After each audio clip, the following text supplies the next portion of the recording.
if you don't want to be seen. Okay. All right. All right. Here we go.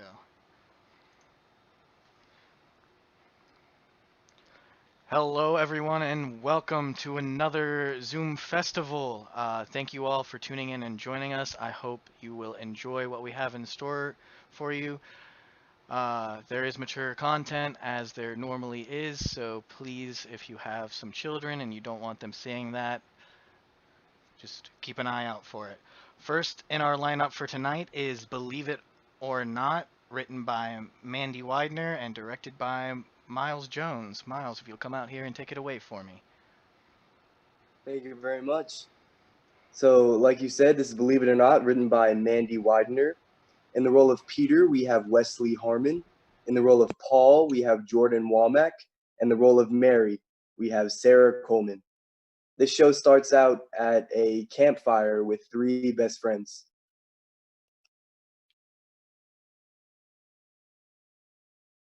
Ain't this rain nice? It's getting the mallows a little damp, but it's all right.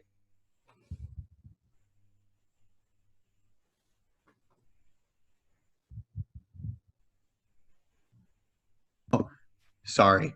Have you guys ever heard of the Mothman? The Mothman? Well, I figured, we're out here in the woods. I figured it'd be, pretty rad to tell some scary yet educational stories. Wait. Is that what these mallows are supposed to be shaped like? Well, I do like to support local businesses. They make quite a bit off of the Mothman. Why do you keep saying things about the Mothman and bringing out the flashlight? Okay. The Mothman comes from Point Pleasant, West Virginia. He stands 6 to 8 feet tall. They even have a statue of him. And might I add, they just spent way too much time on the ass. Anyway, they say that he was born from the Clintic Wildlife Management Area, where he started off a simple bird. A bird? Yeah, a bird, my dude. Why not a moth? Let me tell the story. Fine. A bird. You're supposed to, I gasp or startled or be shocked. Either one is fine with me. Oh no, I'm in such fright. Whatever shall I do? Ah, shit. Burnt a marshmallow. Yeah. Thanks, guys. You are so supportive. Well, you said the Mothman was originally a bird. Why do they call him Mothman? I don't know, but you are ruining the story. Just let him tell the story. Yes, okay, thank you. So, he was a bird, right? Oh, dear God. And he got into this TNT area, which is where they put all the old radioactive junk, and he mutated into what we now know as the Mothman. Why not Mothwoman? That's actually a very good point, and I'm sure that there is a Mothwoman out there somewhere, probably being very successful in her endeavors. Good for her. But he had this glowing red eyes and these massive wings. Dude, all I can picture is a 6-foot-tall stoner with butterfly wings. Guys, it's not supposed to be funny. I'm sorry, man. I couldn't pass up the opportunity. Well, you know what is scary? This one time, the Mothman tried to kidnap a baby out of this one chick's house, and she fought him off, like totally kicked his ass. See? Women are just badasses. It's nice to see that these days. So do you think Mothman is real? Hells yeah. Well, what if he isn't? What if he's just a myth, like Bigfoot? Bigfoot's totally real. Well, here we go. How could you possibly believe in Bigfoot? Do you know anything about him? I know they call him the wood booger around here. Okay, isn't he the same height as the Mothman? Around 6 to 8 feet tall? Yeah. So in Appalachia, they call him the wood booger. I like the name personally. And in the Pacific Northwest, they call him Sasquatch, which is derived from the Native American tribes found there. It means Wild man. And in the Himalayas, he's known as a Yeti. And in Australia, the Yowie. Is this what you do all day? Researching useless nonsense that nobody cares about. So, I can get behind this Bigfoot guy. He's kind of a staple here. Please tell me you've never tried to go look for him. Actually, it's a lot more commonly known as a hunt when you go look for Bigfoot, and it's really fun. Okay, isn't there a research team? Yeah, the BFRO, the Bigfoot Field Researchers Organization. They even had a television show. Oh, was it on Comedy Central? Or was it Saturday Night Live? You have no sense of wonder, do you? I just like to believe in science rather than science fiction. Peter, don't you believe in aliens, though? You believe in aliens, but not Bigfoot or the Yeah, Mothman? that sounds a little hypocritical, don't you think? Well, technically, aliens include even just foreign bacteria from outer space. It doesn't necessarily mean an extraterrestrial life form. It can be as simple as a microscopic antibody. English, please? He's saying that he thinks dirt built the pyramids. That is not at Could you all imagine what I am. just specks of dirt lifting massive sandstone blocks? Ha ha ha. Knock it off, guys. Hey, you're making fun of us. I figured it's time. But what are you gonna do? I'm going to build a small little landmark so that Bigfoot can know we're friendly. And then when he sees that Mary and I are his friends, he'll kick your ass with a size 15 foot. You are almost dumb enough to buy a rubber gorilla suit labeled as a Bigfoot carcass. Oh, move that one a little to the left. This one? No, that one. Oh, this one. Yeah. Yeah. See there, it's perfect. You guys are insane. Did you see that? Oh, no. You guys are just messing with me. No, it's eyes. It's glowing red eyes. Shut up, Mary. It's not funny. She's not lying, dude. I saw it. I think we just opened up a big can of worms. You can't be serious. I think I just heard some branches break. I think they're getting closer. Which way did they come from? It came from over there. Okay. I'll go check it out. Are you sure it's safe? This is ridiculous.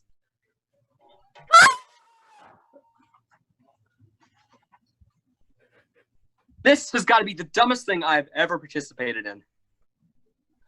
No, I don't like this. No, I don't like this at all. This is stupid. It's getting closer? You're imagining things. There's nothing out there. Paul is just messing with us. How can you say something like, whoa! Damn fire.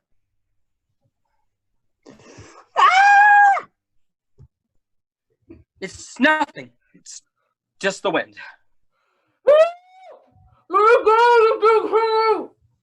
They're just messing with you, man. Keep it together.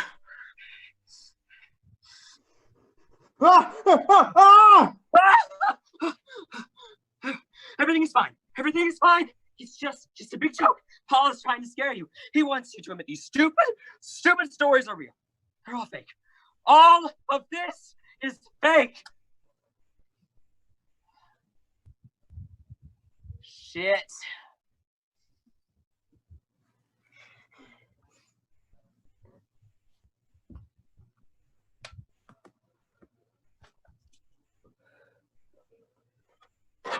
Alrighty, can you get everyone back out here for bows? Thank you so much, and virtual claps. Oh no. Okay, bye. Very nicely done, everyone. Very nicely done. Next up in our lineup is Picture Perfect, written by Becca Redifer and directed by Christopher Phillips. So, Chris, if you can come out here and introduce everyone. Hi, everybody. So again, yes, Picture Perfect, written by Becca Redifer. it is my honor to introduce my cast. Ruby will be played by Megan Ward tonight. Chase will be played by Mac McMullen. And Mason will be played by John Taylor. So, guys, without further ado, actors, take it away, please.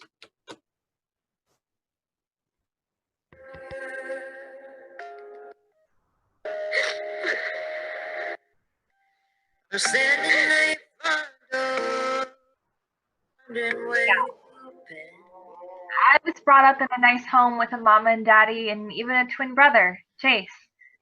My daddy's the CEO of a big investment company, and my mom is a doctor, and yet they still made it home for dinner and were at every single event my brother and I had. And let me tell you, there was a lot. We really were the picture-perfect family, even with a wraparound porch and a white picket fence. The type of family that nothing bad could ever happen to. B. Oh, B. B. Oh my God. Hey, sis. I might have accidentally gotten a wee bit drunk and I flew to Cloud 9. You did what? Smoked the ganja, B. The ganja. Where's your car? How did you get home? Oh, no. Mom and Dad are gonna kill me. I want to know why it's so hard for you to call an Uber. Well, I want to be able to leave when I want to leave. You can do that with an Uber. No, no, no. You have to wait for the Uber. God forbid you have to wait 5 to 10 minutes. I mean, wait, did you drive it somewhere, crash, and then walk home?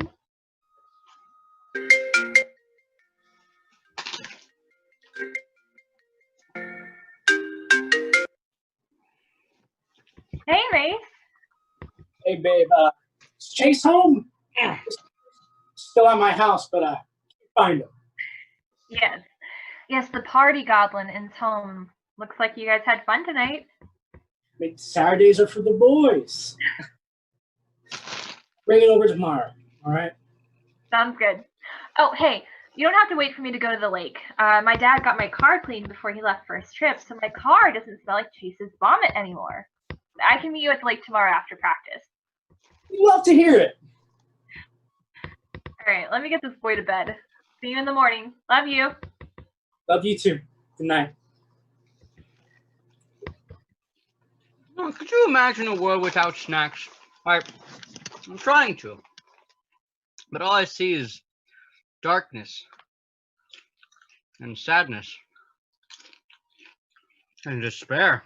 Children would never know the comfort of a snack food. Think about it, B. Imagine a world without Swiss rolls. I don't like Swiss rolls. How? How are we twins? I ask myself that question every day. Where's Mom and Dad? There, since Monday. All right. All right, Drumsy, let's get to bed. By the way, how did you get home? Did you walk? No. It's some guy drove me home.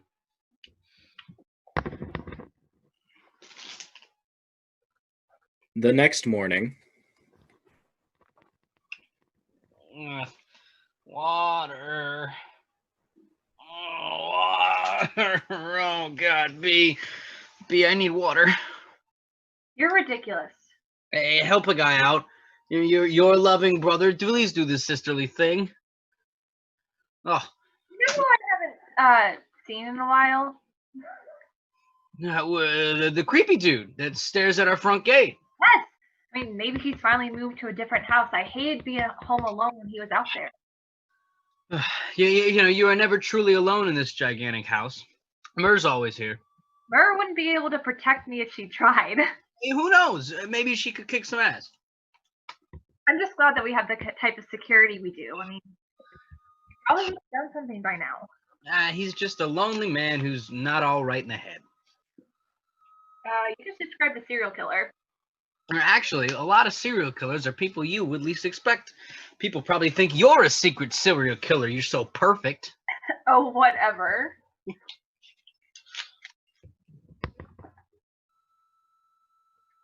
Chase, are you okay? Mm. You've been, I don't know, partying a lot lately, and your drinking is a little much. I mean, it's 9 a.m. Come on, B. Thought Mom was in Paris. Yeah, she would like to come home to both of her children how she left them. Oh my God, it's not like I was blacked out. I remember coming home. Do you remember how you got home? I'm assuming I drove or got an Uber. No. Mason is bringing your car because you left it at his house last night. Shit, really? You said some guy drove you home. Some guy? I wouldn't get into the car with some guy. Sober you wouldn't. Drunk me wouldn't. You get into the car with some stranger and then showed him where you lived. I mean, Chase, come on. You're smarter than that. We have a nice house with nice things, and you have no idea who that man is or what he's capable of. He could come back and break into the house or worse. I mean, seriously, what is wrong with you? Ruby, mind your goddamn business and leave me alone. You know what? Why don't you pay more attention to your picture-perfect friends and picture-perfect relationship and your picture-perfect life? Wow, Chase. Just wow. No, not wow. You're Little Miss Perfect, and I am so tired of competing with you. You are never going to see that man again. Would you rather me have driven home so I could crash my car and die so you could be the only child like I know you secretly want?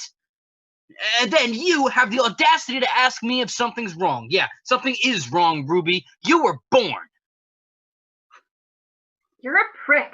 Whoa! Whoa! What is going on? You are a selfish, lonely, miserable person who pushes away all the people that care about you. Maybe my life seems so perfect because people like me because I'm a good and nice person who doesn't shove our family's wealth into other people's faces. Oh, and let's not forget about Michelle. Ruby. No, Mace. Ever since Michelle left your ass, you've turned into this person that I don't recognize. A monster. So I ask again, what is wrong with you? I want my brother back. You fucking cunt. Dude, not cool. Hey, shut up. What the hell did I just walk into? Will you please just follow him so he doesn't hurt himself? Of course. Are you okay? You called me Ruby. Well, that is your name. To everyone else. But to Chase, it's B. Even when we get mad and fight, he still calls me B. But he said Ruby. Did I go too far? Bringing up Michelle probably wasn't the best, but he needed to hear everything else. Are you sure? Maybe a little gentler, but it wouldn't be sisterly love if it was gentle, right? Call you later. Everything is going to be okay. Give him some space. Love you. Oh, I noticed your little friend wasn't at the gate. How exciting!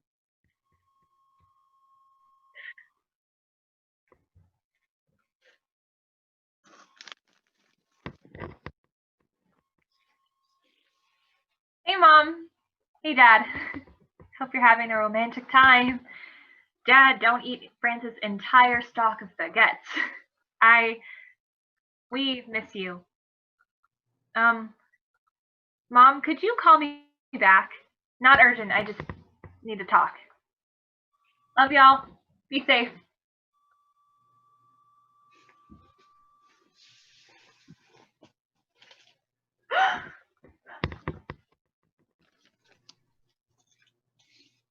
Everything can change in a day. Hey, Ruby. I talked with Chase and the boys, and I are going to take him to the lake. I'll be out there all day, darling. Call me if you need anything. Love you. In an hour? Hey, B. It's me, the selfish, lonely, miserable person. Look, I'm sorry about earlier. That was a lot of built-up aggression that I let out on you, and I shouldn't have. You're my sister. Hell, you're my twin. I know you like you know me. I hate it when you're right. I'm not okay. But I do know that I always have you on my side. So come to the lake. Bring the girls. We'll just stay at the lake house for the weekend. Anyways, if you're coming, let me know.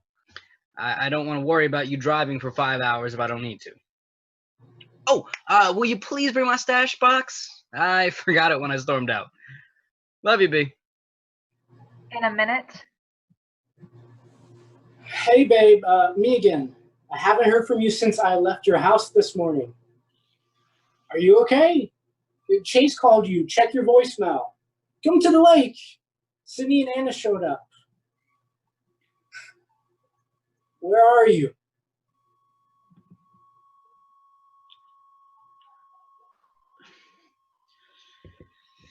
B, we are starting to get worried.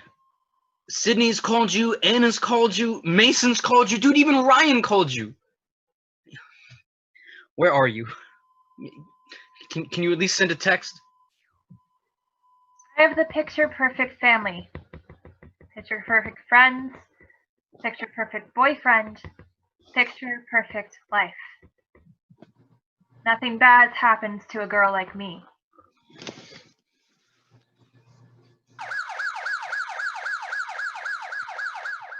No, I don't know who that is. B doesn't get cold. Like annoyingly, she doesn't get cold ever. We could be in Antarctica and she would be in a bathing suit. So no, that's not B.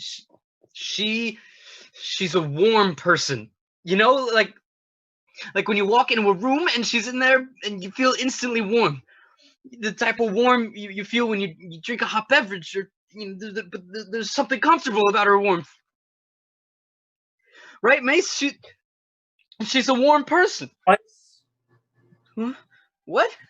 She was a warm person, Chase. Yeah.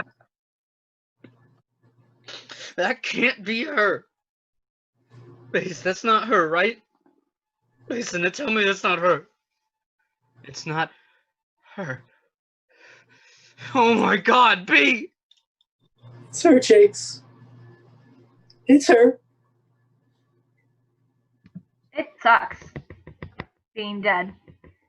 1 minute you're leaving a message on your parents' voicemail.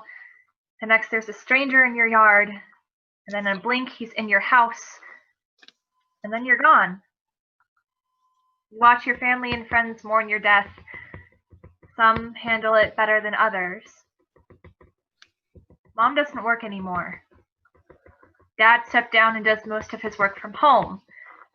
Mason packed his stuff and never looked back. And Chase, well, my twin. I feel his pain.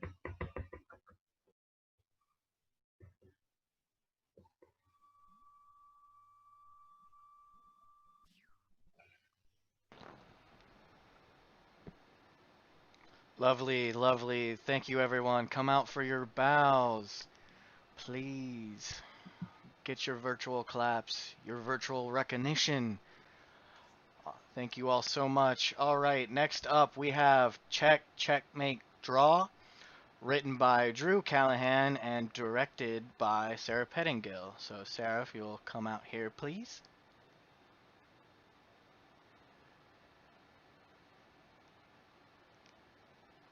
You're muted, darling.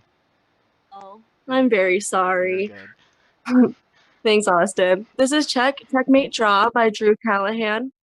Playing the role of Michael is Jason Byers. Playing the role of Liam is Trent Bryant.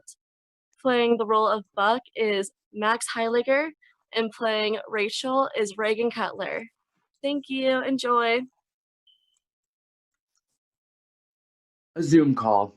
On screen, we have 3 former members of the Yale Collegiate Chess team, Rachel Sullivan, Liam Miller, and Daniel Buck Buchanan. This is their weekly call to get together, have drinks, and play chess, a tradition they have carried on for years, made more important with the onset of the pandemic. This week, however, is different. This is the first meeting they have had after the passing of their teacher, coach, and advisor to the team, Dr. Richard Moore. The attitude this week is jovial, but the weight of the death weighs heavy on them all. They are all drinking something, and Liam is tinkering with a small robotic gizmo. Buck and Rachel are at the end of a game being played in another tab.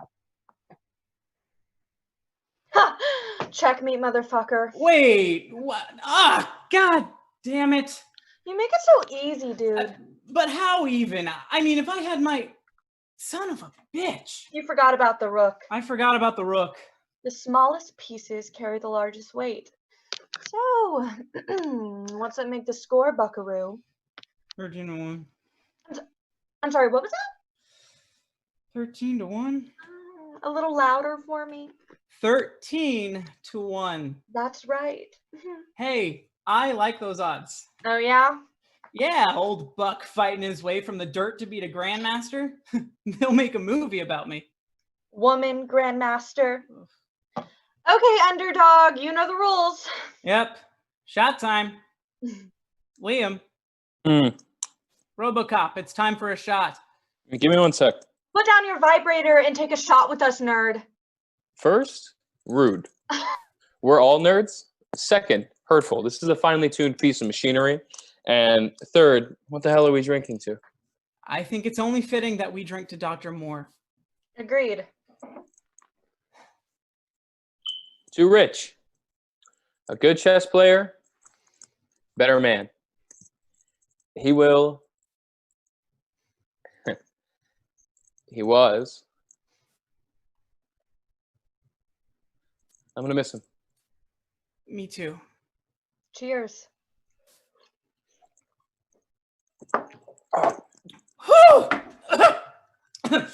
Oh my god, I hate shots. What are you drinking, Buck? Just some whiskey I had lying around. What kind? The kind that comes from your neighbor's bathtub. So basically gasoline? I think gas tastes better than this shit. Okay, Liam, you're up. What? It's your turn, dude. Liam! Jesus, what? It's your turn. Just play another. I'm almost done. What even is that thing? Is that a bomb? No. Those days are behind me. Thank you very much. This is a robot that goes to the grocery store for you. Just order online and off goes ShopBot. Boom, an hour later, groceries. That is actually really cool. Yeah, except the neighborhood kids keep beating the shit out of it with sticks. Enough robo talk. I want to play. What the? What? Someone wants to join. Who? Holy shit, no way. Who the hell is it? No fucking way. Yo, Mikey. Hey guys, can you see me? Yeah, we can see you, Mike. Long time no see, huh? I'll say. How you been, man? I'm okay. Hanging in there. Never seen the city this quiet. How are you all? I'm good. I made a robot. Glad to see you haven't changed. I'm doing great. The semester is over, so it's wine time for the foreseeable future.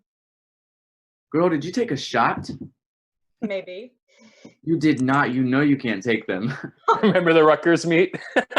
Oh, please do not do this. We got so drunk. We had to carry you through the pouring rain. And when we got lost, we had to call Dr. Moore. I have never seen him so angry.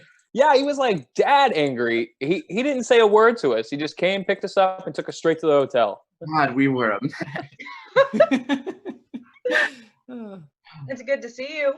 Yeah, considering, you know, I just thought it'd be good to drop in, say hi. Hi. So Daniel, how are things on the homestead? Things are good. It's been tough, you know. People still need food, so we still grow it. We're actually expecting a baby cow here pretty soon. And that yelled degree to good use, I see. Yep. So, how's finance, Mikey? I'm sure that you're... Actually just Michael now. Oh, I'm sorry. It's fine. I didn't... Oh, work has been crazy. one of my clients who may or may not manage a certain New York baseball team took me out on his yacht yesterday. Yo, you went on a yacht? I sure did. That's so cool. It's kind of funny you mentioned that. We just fixed up a boat for the lake. That's fun. Buck, hey, why don't you tell him about the fair you guys started up? Yeah, sure. Well, after Dad retired, we started looking for new ways to bring in revenue for the farm, and we started doing this fall fair. Tell him about the goats. Yeah, well, we took on a pair of goats a few years back, Clarence and Lizzie, and, well, they did what goats do, so we have baby goats. And, you can pet them. Yeah, and they're really cute. They ate right out of my hand, Michael. Wait. You guys went down there? Yeah, we did a week last October. It was so awesome, dude. Buck's brother can lift a whole keg over his head. Invite me? We did. Sent you an email. Oh, I must have missed it. I figured you wouldn't want to come anyway. What the hell is that supposed to mean? Guys, please don't. No, I'm just saying, it's been 6 years since you've been home. I've and been busy. With what? With work. I manage portfolios of multi. You can't come home to see your best friend? It's not like that, Danny. Then what the hell is it like, Mikey? I told you, don't call. Because ever since we left New Haven, you haven't shown your face here once. Look, I just don't want to work on a fucking farm for the rest of my life. So there it is. The truth comes out. Buck, come on, man. It's not like that, Daniel. Why the fuck are you calling me Daniel? Because that's your name. The fuck it is. What the hell has gotten into you, man?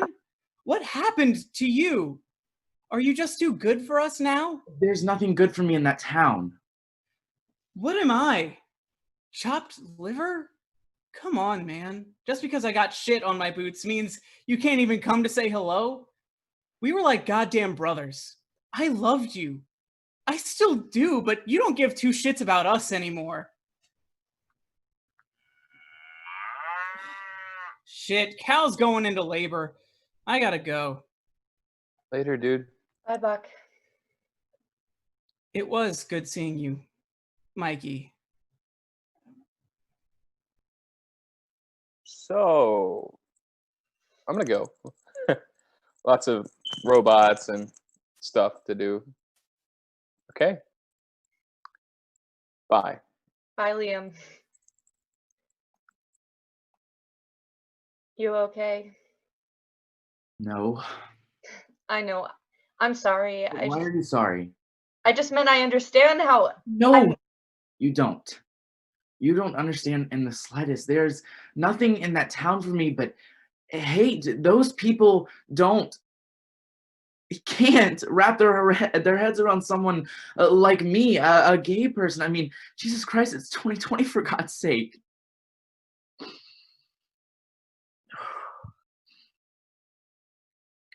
really miss him. Me too. He was the first person I told that I was, gay. He called me into his office one day and we were chatting about, God, something I don't know. And I just told him, I just kind of blurted out, I'm gay. He just looked at me and put his hand on my shoulder, smiled and said, thank you for telling me. I know that was hard. And that was it. That's all he said. He was the first person that truly made me feel seen and accepted and cared about me. And I can't believe he's gone. I know. And the worst thing is, he called me. A week before he passed, he called and left a voicemail. Nothing serious, just wanted to check in and see how I was doing.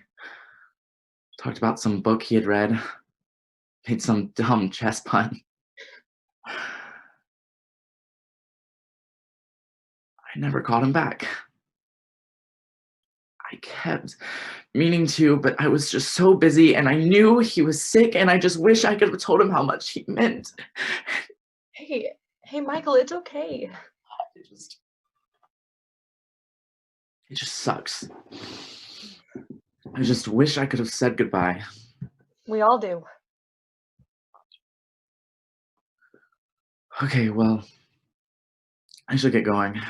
Yeah, It's getting late, you know? it is. Hey, Mikey. Shit, sorry, Michael. Fine. It was good to see you, Mikey. Yeah, you too. It's super unrelated question. What's up?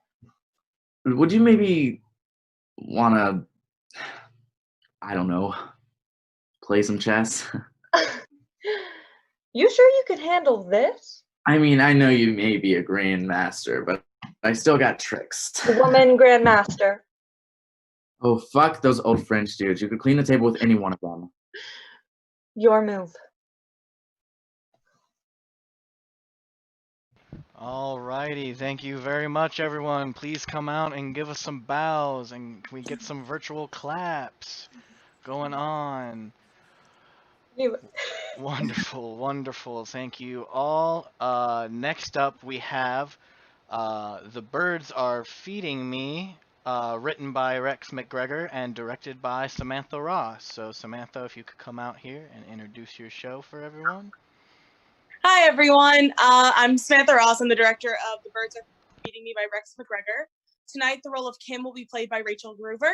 The role of Marion will be played by Mary Trotter. And the role of Doug will be played by Zach Bacon. Take it away, guys. Hello there, Kim, isn't it? Yeah. Oh, you're Doug Jenkins in apartment 5C. I recognize you from down in the lobby. Sometimes I see you waiting for the elevator. It takes forever these days. One patient at a time. A passenger? When people don't take the stairs, I assume they have a disability. You assume wrong. Well, I guess I'm too lazy to think of another reason. Try presentability. What? I'm a banker. My work entails video calls with clients. I can't be out of breath or sweaty. Huh? From walking up a few flights? I'm higher up than you. Only one floor. I'm somewhat older. All the more need to get fit. Thank you for your concern. Now, cardiovascular health is very important for seniors. I'm not in that category yet. Take the stairs and you'll get there. I'm in no rush. Anyway, Marion gave me your number. Is she okay? How good as gold. I haven't seen her lately. Now she's staying indoors. At her age, she must be a prime target. In the vulnerable group. Does she need someone to do her shopping? She arranged deliveries. Cool. I'm calling about another matter. Just say the word. I'm happy to lend a hand. That's very kind of you, Kim. Times like this, neighbors gotta look out for each other. Absolutely. How can I help? Well, I've noticed you feeding birds on your balcony. So? Well, they're landing on mine. Lucky you. I hardly know how to ask this, but Do you just feeding them? Crust causes constipation, but seeds keep them regular. They do their business on my railings. It dribbles down, leaving a vertical smear on my glass. The sign of a healthy gut. I'm trying to be polite, Kim. The stuff washes off easy. When it's fresh, but if I miss a bit on the far side of the railing, it then solidifies. Huh? Do you want to borrow a hammer and chisel? Kim, the birds are a nuisance. So shoo them away. I do, but they keep coming back. There's one now. Come on, just get off. They're making you exercise. Just what you need. Get away from there. Oh. You doing okay there, Doug? Hold on, Kim.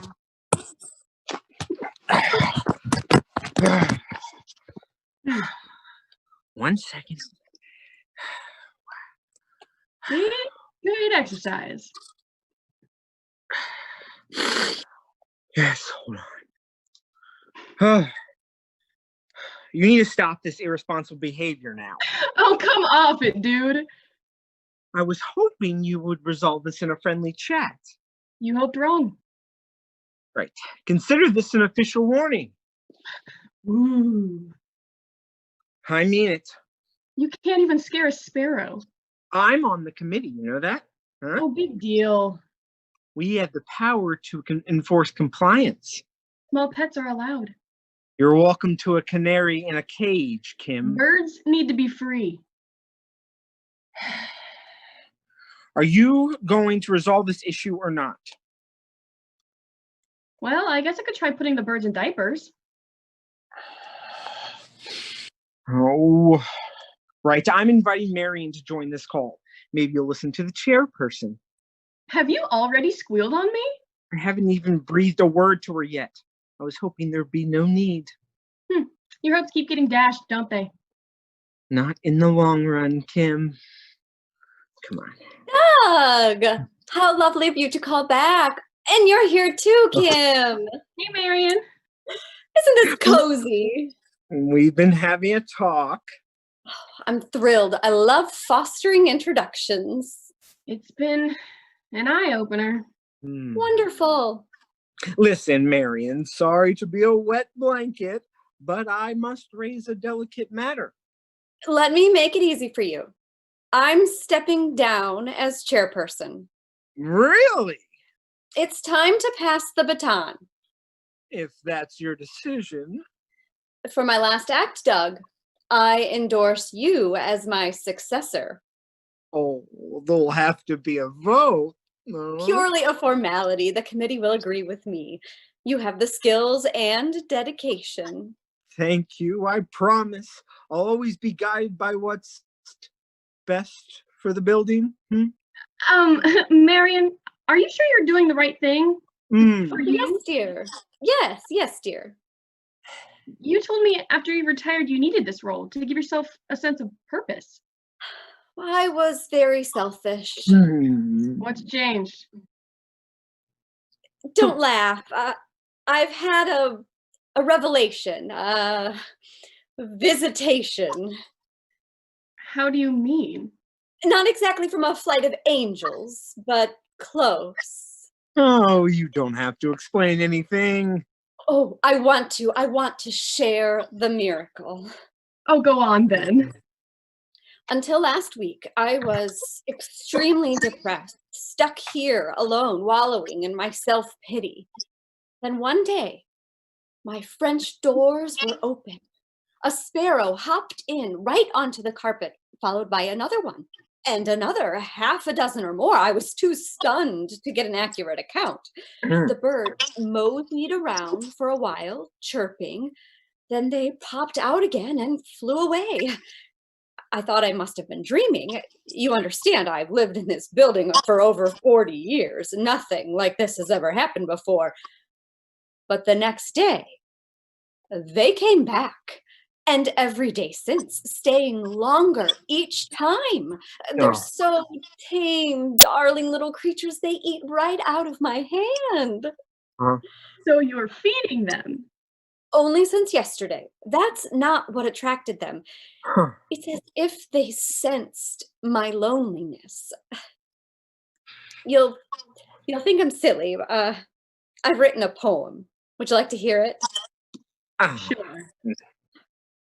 I scatter the breadcrumbs for the sparrows. I love their revelry. My heart's besieged by slings and arrows. The birds are feeding me. Aw, that's so sweet. Don't you think so, Doug? Oh, I'm not a poetry person. I hope the committee are. I'm sending a group email rhapsodizing about my experience. Good for you. Kim, Doug's promotion leaves a vacancy. Would you consider stepping in? What's involved? Considerable responsibility, deciding what's most beneficial for our well-being. That sounds right up my alley. Now, there'll need to be a vote now. Oh, don't worry about that. My final recommendation will carry huge weight. We'll be working together, Doug. Apparently. I'll have to get used to the pecking order. We don't tolerate any petty politics. At least we didn't on my watch. You should still come to the meetings, Kim, as an observer. What a lovely thought, but I'd hate to tread on any toes. Oh, you wouldn't be treading on any toes. You'd be keeping us on our toes, won't she, Doug? I have no objection. Then I accept. This gives me something to look forward to. My blessings keep coming. Wait and see. Any day now? Expect pigeons.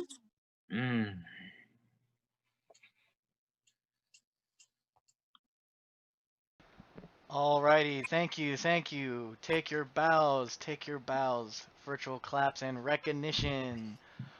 Great job, everyone. Alrighty, next up before our intermission, we have Karen's Being Karen, written by Aiden Chapman and directed by Madison Smith. Madison, will you join me out here and take it away? Hey guys, so as he was just saying, next is Karen's Being Karen's, directed by me, written by Aiden Chapman. The role of Danny will be played by Samantha Ross. The role of Victoria will be played by Mary Mosia, and the role of Wendy will be played by Becca Davis. Enjoy. They call it bleaching. Yeah, bleaching of the... It's very popular in the gay community. I wonder why. Really? Well, I think I just figured it out. Well, I mean, that makes sense because You don't have to say it. I'm about to have the poo-poo platter. And I'm having the orange chicken. Now, I wonder what makes it orange. Orange essence, probably, or some peeled zest, Minute Maid. But in all honesty, it's probably just food coloring. Oh my. Anyways, Will texted me this convenient site where they show you the step-by-step process. Now, how they hired that poor sap in those videos, I would like to know. So Will's into...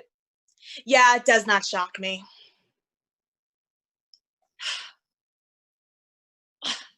This is taking forever. So are you gonna do it? No. Good on you. Tell him no. That spoiled brat needs to hear no every once in a while. I just will not. No. No. The fact that he even asked me has literally ruined my day. I mean, it's not like I'm some gross porn star slut that sells my body. Sex worker? Excuse me? Oh, no, you're fine. Don't worry. Just the term you could use instead of slut is sex worker. What part of the conversation I was having with my friend did you assume called for you to be involved? Oh, geez, I'm sorry. I just really don't like the word. Slut? That's the one. It's very degrading. People that do porn are... Where is our food? Going to take a shot in the dark here and assume it's in the kitchen. But I could be wrong, though, because we have this new egg roll that actually gets up and takes the trash out for us. Huh. We ordered like 30 minutes ago. Oh, yeah, sorry. We are short-staffed and I'm a comedian, so... You're a comedian? Looks to me like you're just a waitress. People can have two jobs, but you wouldn't know that because you've probably never had to work a job, probably never had to work a day in your life. Well, it looks to me like you're just a waitress with an ugly top. It's the uniform they gave me, but you know, you have inspired me, so I'll come in my Gucci and Louis tomorrow. You don't have Gucci or Louis. Ah, you got me. Wow, you ladies don't understand sarcasm, do you? Kind of like how you don't get anal bleaching or orange chicken. You were listening to our conversation? Do you realize how loud you are? You have literally done nothing but shout at each other for the last 30 minutes. Everyone and their mother heard you. Also, the restaurant is empty because our other customers ate at a reasonable hour, not right before close. You are a little loud, Vic. Oh, shut up, Danny. You have cankles. Harsh. You know I'm sensitive about that. Now I'm hangry and angry. Hungry and angry is already... Never mind. Look, do you need something or can we move on? I literally have nothing better to do. I was already packed up, almost out the door when Lee tells me I have to wait on you, lovely, lovely ladies. What kind of people show up 30 minutes before close and make starving, underpaid workers serve them? I literally mopped the floor 20 minutes before you showed, and now you have crumbs all over it from eating fortune cookies. You did eat a lot of those. I needed answers. I can give you some. Nobody likes you because you are a bad person. We would like to speak to the manager. Yes, bring him around. Gosh, I love how you just assumed it was a man. What does that say about honestly everything? Every single thing that exists has something to do with gender. More importantly, men. I think she might be snapping. No, I'm sane. I am the manager. I am the manager of Lynn's house, and that is just like two white women to destroy someone's night. Also, you two are Karens. Oh my god, did you just use a slur against you? Get your phone out. She said two, not Victoria. She didn't know your name. That is not a slur. Please explain to me how that is a slur. I need details. Well, Tommy Lauren says that. Okay, I stopped listening after that name. Everything you could have said was immediately discredited. It's sexist if you... No, it's not. It's not about the fact that you are a woman, I guess. I mean, I don't want to assume. You definitely got some man shoulder. You could have been a linebacker on a very unsuccessful team. Now, a man can be a Karen. The term is for a person who just has to have things as soon as possible. My name is Karen, and I need my all-American murder burger as fast as this tired, broke college student can make it. And if they can't make it fast enough, then I would like to speak to the manager.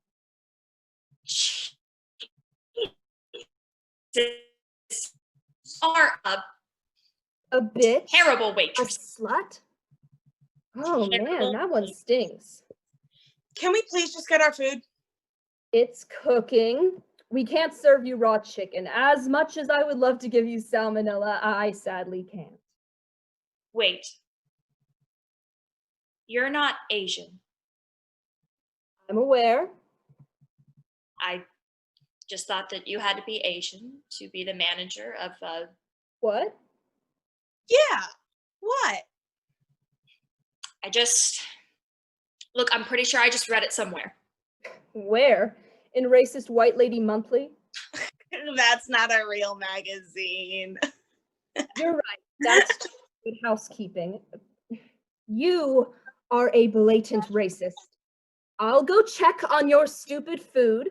It's not stupid because of what it is. It's stupid because you two stupid wastes of space ordered it.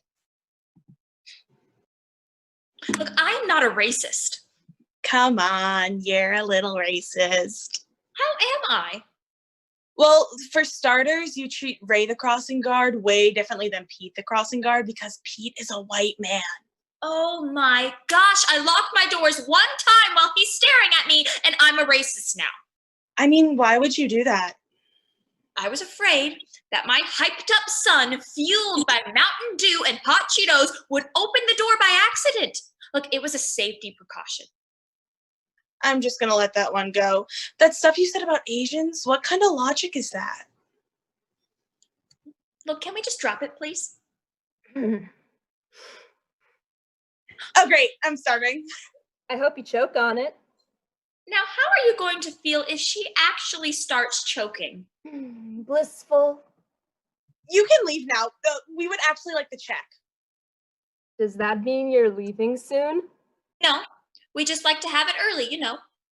Because. Oh, just because, Just because. I'm not going anywhere. I'm going to stare at you while you eat it. Fine. You said you're a comedian? Tell us some jokes. Be our entertainment. Yeah, that would be fun. You don't deserve my jokes, you horrible, horrible women. You really like screaming. I bet that sure does attract some gorgeous homeless people. That was a good one. Maybe you should be a comedian. You are relentless. I thought maybe if I got in your grill and showed you how unhappy I am with you, that you would maybe, just maybe leave. But no, you continue to stay and exist, and I really wish you didn't. I just want to let you know you have ruined my night.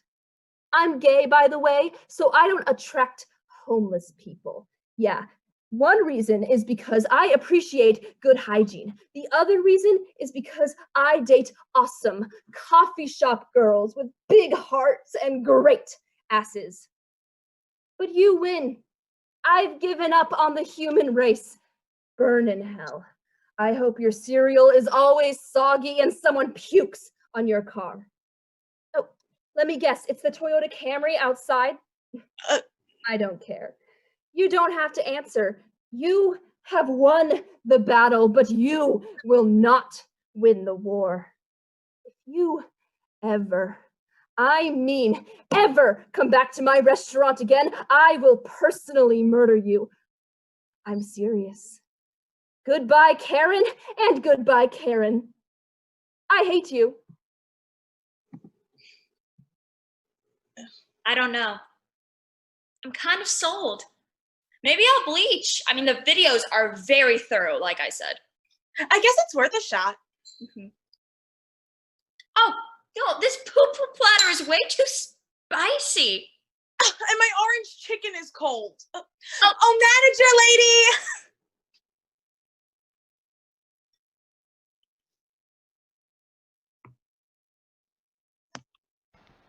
Awesome. Thank you so much, everyone. Please come out for your bows and let's get some claps going. I almost said something else. I don't know what's going on. Alrighty. So we will be taking a 5-minute intermission. So that'll put us back here around 8:02.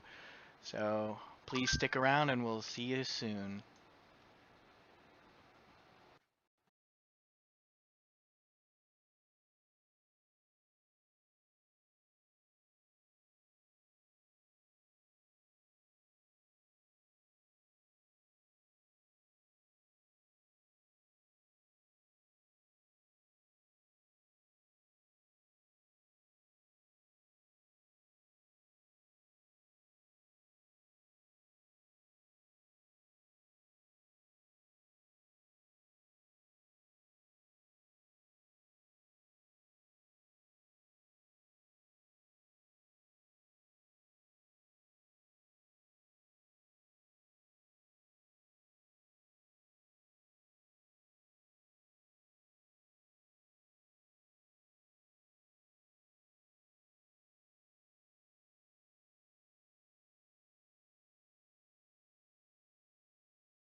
Alrighty, everyone. Hopefully, everybody had a good 5-minute break there. Our next show, starting off our second half, is going to be Generations Lost, written by Aiden Chapman and directed by Joshua Mullins and Jordan Womack. I'm going to go ahead and introduce the cast. So first off, we have March Fletcher, played by Henry Murray. Martin, played by Josh Mullins. Fletcher, played by Chris Phillips. Martha, played by Susanna Dixon. Matt, played by Mac McMullen. Dee, played by Jordan Womack. And young Fletcher, played by Dave Sharp. Alrighty, everyone, please take it away.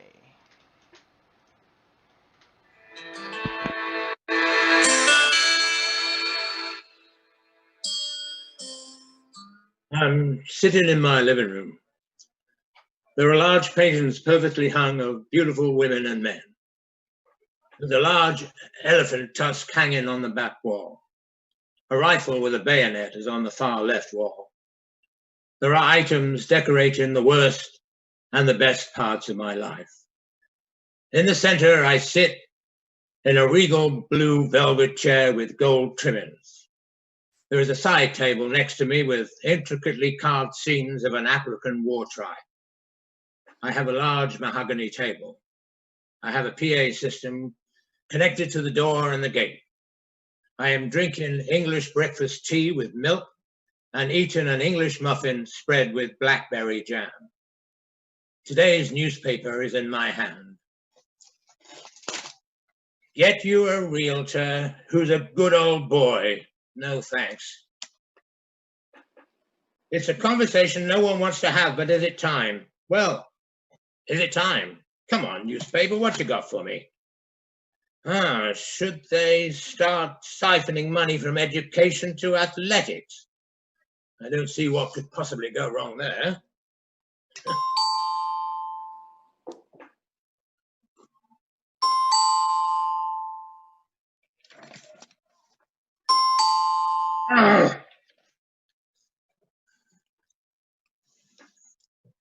Hello!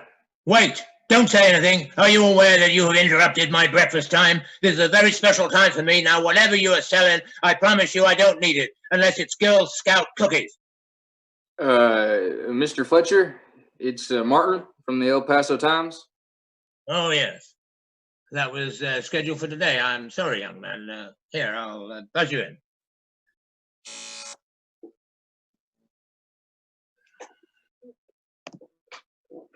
Wow, sir, you have a lovely home. Come in and sit down. Can I get you anything? No, sir, I'm fine. So, where would you like to do the interview? Are you in a hurry, Mr. Martin, Glass, sir. And no, I just like getting down to the nitty gritty, if you know what I'm saying. Ah, Mr. Glass. What an extraordinary last name. It sounded as if you had to search for it for a moment.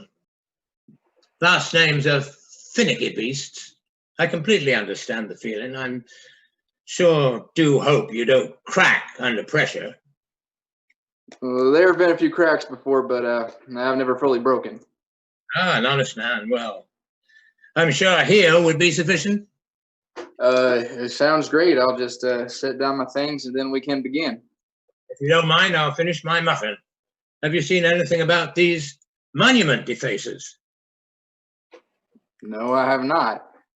I mean, why would you deface a monument? I mean, come on, people. I mean, people keep historical landmarks and national parks like that for a reason. I mean, anyway, before we begin with the interview, I just want to let you know what this column is going to be about. It's an expose on El Paso's most interesting folks. You, of course, are at the top of our list. I mean, heck, with all the information we have on you, phew. Anyway. I see. I'm not sure that my life has been interesting. I, for one, am not overly interested by it. Sure, I was born into a family of African safari hunters. Looking back on it, we were definitely poachers.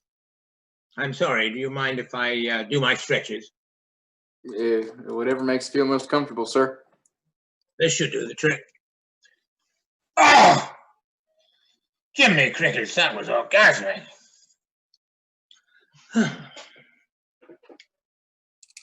I'm sorry, what was I doing? Oh, yeah, talking about my interest in life, as you would say. This one time, me and my father, it's sunset in the Serengeti. I'm a young. My father and I are on my first hunt. My father is playing tag with me. I run in and he's behind me carrying his hunter rifle. A lion roars. Oh, hold a minute.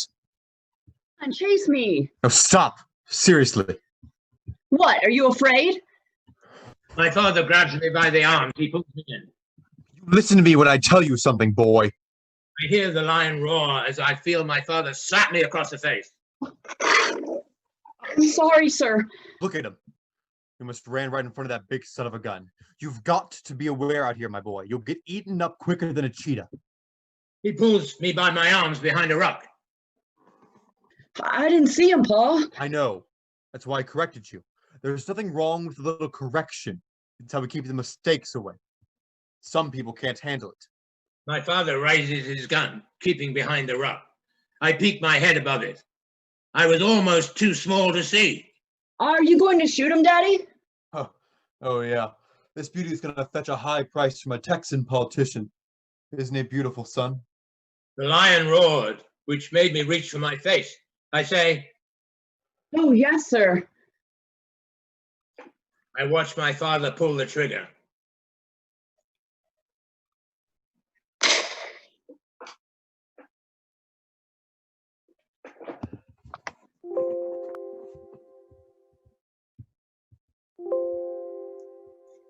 Gaze upon this beauty. Is that real? What do you think? How'd you get that? Were you not listening? My father handed lines. When he fired his rifle, the first shot knocked out the left canine of the beast. The sound it made, I'll never forget it. It was like an ungodly crack. Yeah, I can only imagine. So your childhood must have been insane. I suppose it was quite colorful. We departed from the wild Serengeti following my 17th birthday. I had the education of a grade 8 dropout, but the tactical skills of an army vet, which was a great thing because of that godforsaken draft. I hear someone yell grenade. I find cover behind a large rock to shield myself from the 5 shooters trying to gun me down. I am dirty and I can't tell where my body is bleeding from, but I can feel its warmth. I can hear gunshots around. I'm 18 years old and I'm in war. A beautiful woman enters, a nurse. Good thing. Well, hello, beautiful. Would you mind passing me that pistol you got there? I seem to have got myself into a sticky situation and left mine back in the swamp. Well, how many are on you? You think I had time to count? This holds 7, but I used 2 on a massive rat this morning. 5 could be enough. Wait, are you English? Yeah, I'm from London. How would you like to do this? Don't really have time for a meet and greet. London, how about that? How about you just put the safety on and toss that sucker over here? Sound good? It's worth a shot. She knows her way around a rifle. She puts the safety on and tosses it to me. Well, Miss, well, look at that. I don't even know your name. If I get us out of this, you've got to let me buy you a drink. My name's Martha. Of course it is. I take the safety off and peer over the rock. I'm tall enough. I shoot the gun until there are no more bullets. She was right. There were 5, and I was right. That's all I needed. Well, let me guess. Gin and tonic?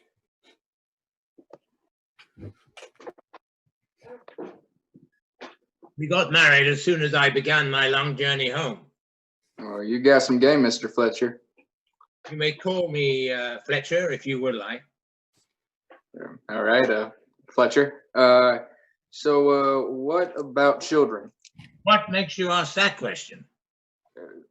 Well, I'm not sure. We're just trying to get a nice overview of your life. So, Well, I had one son. Well, he's still mine, but I'm sorry, sir. I didn't realize that all this was such a touchy subject with you. there are no touchy subjects in my life. He was a great boy. I was the problem. It's a funny thing, young man. After years of isolation, you find out you may just be an asshole. All the people in your life were right. The girl you ruined, the men you ruined, the elders. I've done my fair share of wreckage. I see. Well, your education is something that does interest the paper. Yes, my education. I was with this posh Brit. I figured I should try and obtain a better skill set for an America we found ourselves in.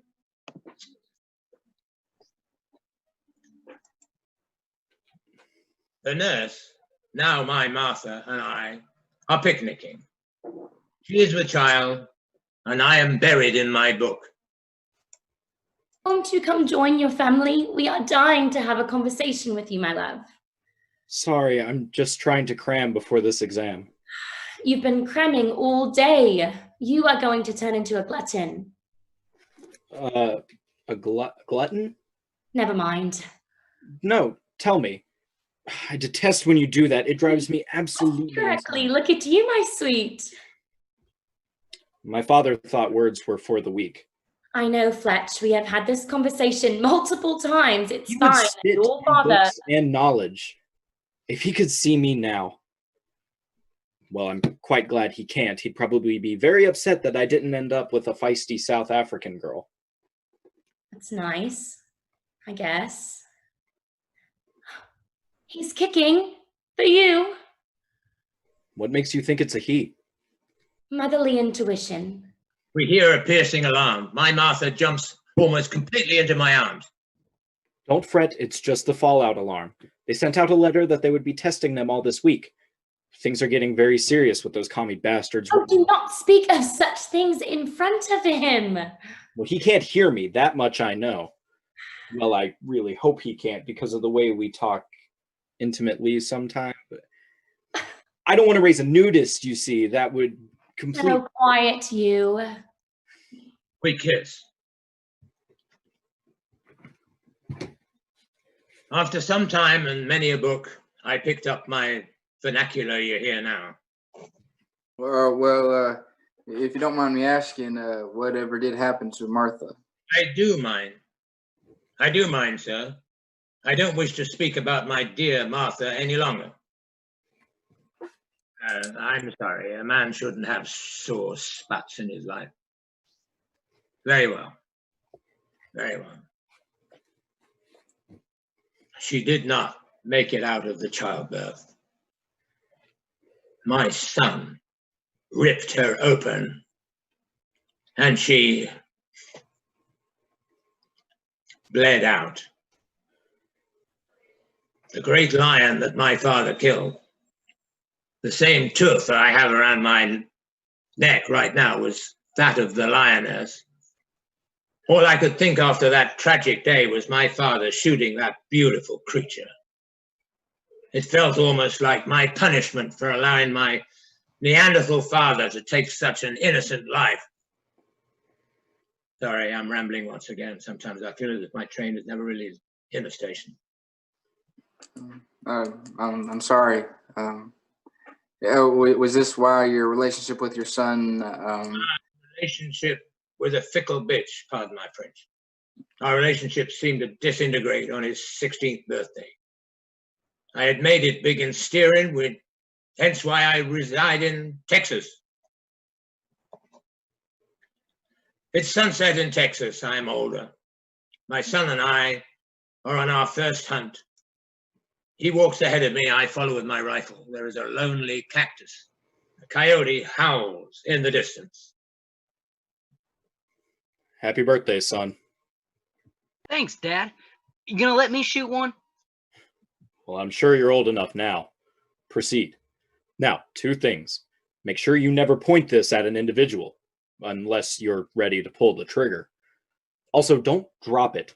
Hold it like it's a beautiful woman. Firm, not soft. Women want to feel secure. Don't worry, I know how to hold a lady. Oh, do you? Well, I guess my work here is done. Are you gonna let me try? Yes. Here you go. Hold the barrel up, not out. I hand the gun to Matt. The sun is going down. He takes the gun and points it at the cactus. Hear that? That's the vermin that's been devouring our chicken and making its mark on our horses. See that, son? We lock-eyed, with a pair of glowing eyes in the distance. Yeah, I see. Pull the trigger. When you are ready. He shoots the gun. My hand instinctively shoots to my cheek as a howl is heard. Look at that! You got the monster! Well, they are ugly, ugly disasters. I did! Oh, wow, that was something. My son hands the gun to me and runs off to where the eyes used to be. I take a bullet from the holder and load the gun. Matt found the body. I point the gun at him. Dad, what are you aiming at?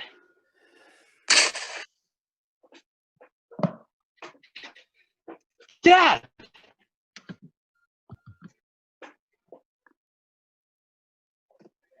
Why would you? Don't question it. I don't know. It was as if all my anger bubbling inside me for years spilled over and destroyed the foundation of my relationship with my son. He took my Martha away from me. I tried to be his father.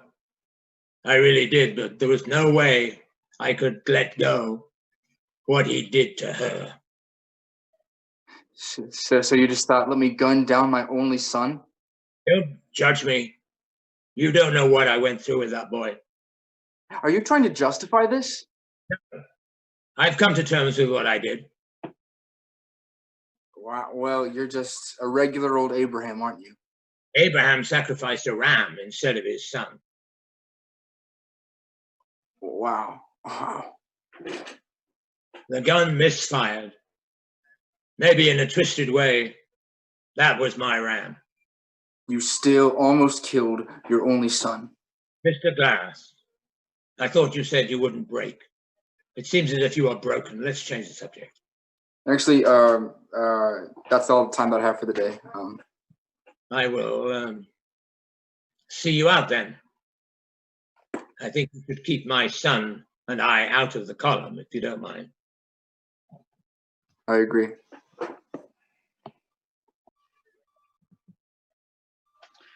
I'm sitting in my living room. There are perfectly hung family photos on the wall. There's a large photo of an elephant on the back wall. A large trophy for best family Halloween costume is on the far left.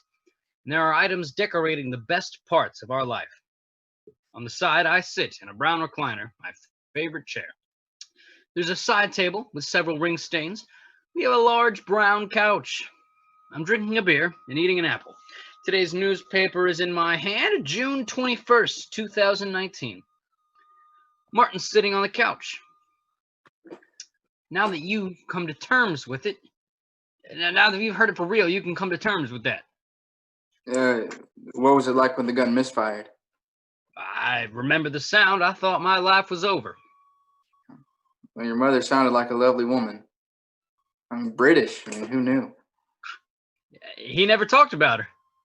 And I guess that makes sense now. Yeah. Yeah, he was like a real poacher. They ain't a Vietnam hero, apparently. Crazy thing is I have a feeling he would do it all over again. Yeah. Well, thanks for making this Father's Day a great one, son.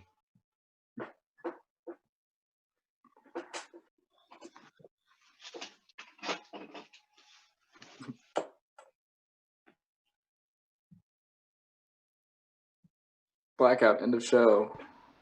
Alrighty. Thank you all so much. Please come back out here and let's get some virtual claps going. Very nice, everyone. Very well done. Absolutely splendid. Alrighty. Next in our lineup is going to be The Will, written and directed by Reagan Cutler. So Reagan, if you can come out here and take it away. Hello, everyone. Just like Austin said, I wrote and directed this. Becca Redifer will be playing Lily Wells, the daughter of the late Philip Villiday. Tim Glover will be playing Bob Wells, the husband to Lily and the son-in-law to Philip Villiday. Dave Sharp will be playing George Holt, longtime friend and lawyer to the late Philip Villiday. And Jackson Yowell will be playing Jordan Willows, the young gardener that Philip Villiday hired a couple weeks before his death. Thank you.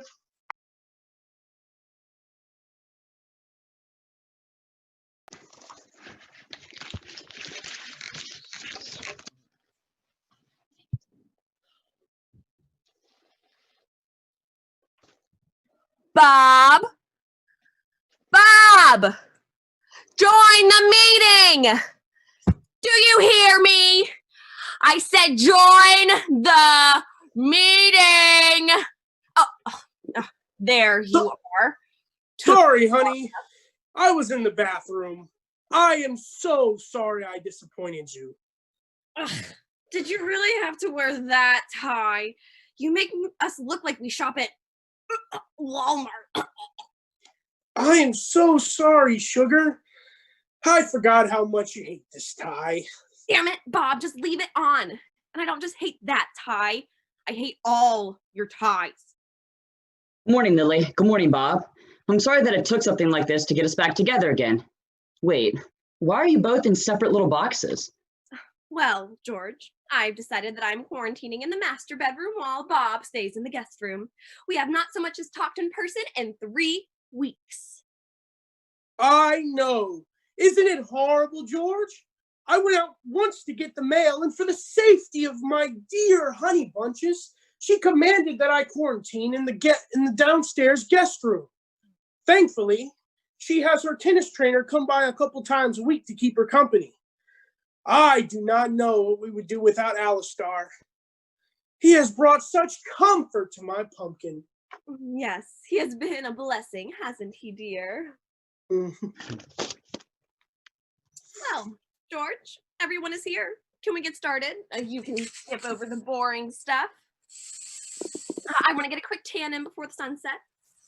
Actually, Lily, we are waiting on another person. He should be here any minute now. Oh, speak of the devil and he shall appear.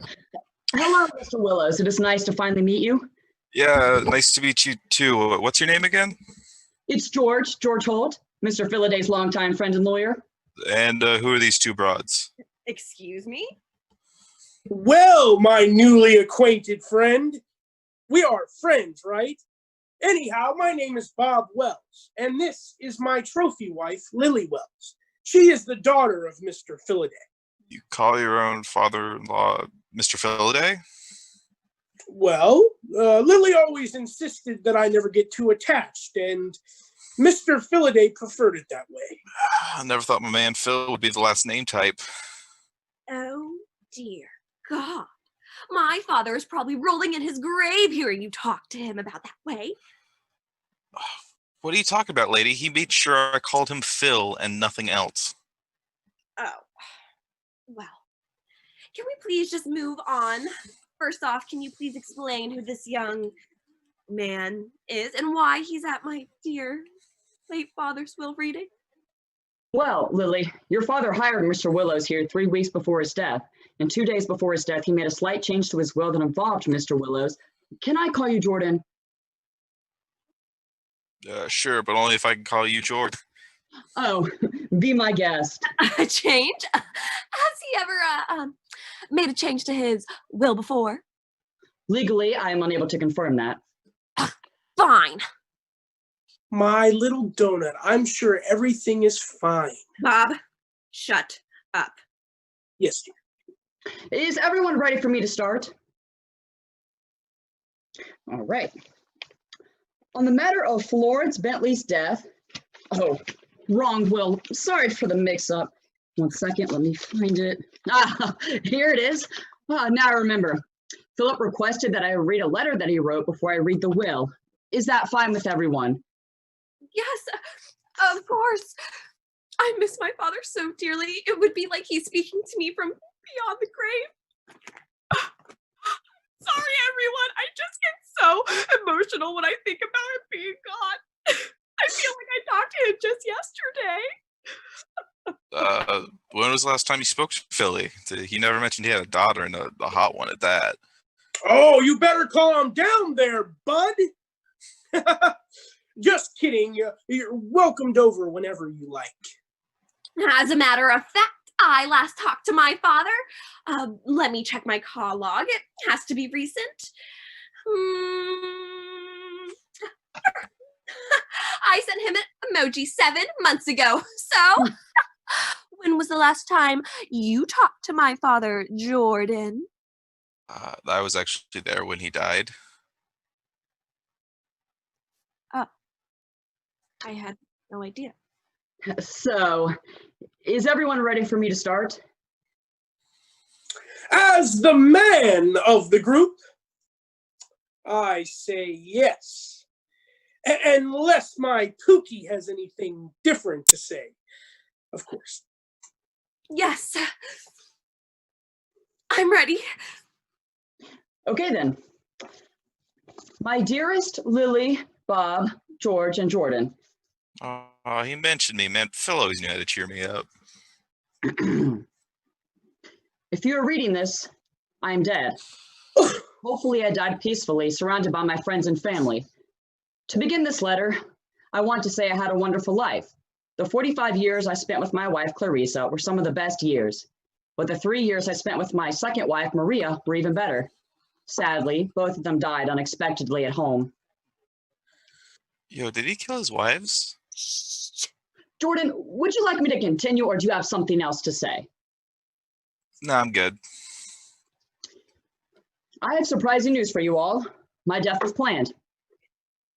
Oh my God. Bob, did you just hear that? My father was murdered. I'm an orphan, and my sweet father was killed. No! Not Mr. Philaday! Who would do this? Okay, aren't you in your 50s? I don't think you can be an orphan if you're that old. Excuse me, I am... Wait, didn't you say you were there when he died, Jordan? Oh my God, Jordan killed my father! Murderer! Whoa. I was outside tending the yard, thank you very much. I came inside for a glass of water and found him in his library unconscious and still breathing. But when the paramedics came, he was dead. Okay, everyone, there's more. Let me finish. That was a joke. No one killed me, and my death was not planned. See, I can still be funny even after I'm dead. Anyways, I have a couple of personal things I would like to say to each of you before George reads my final will.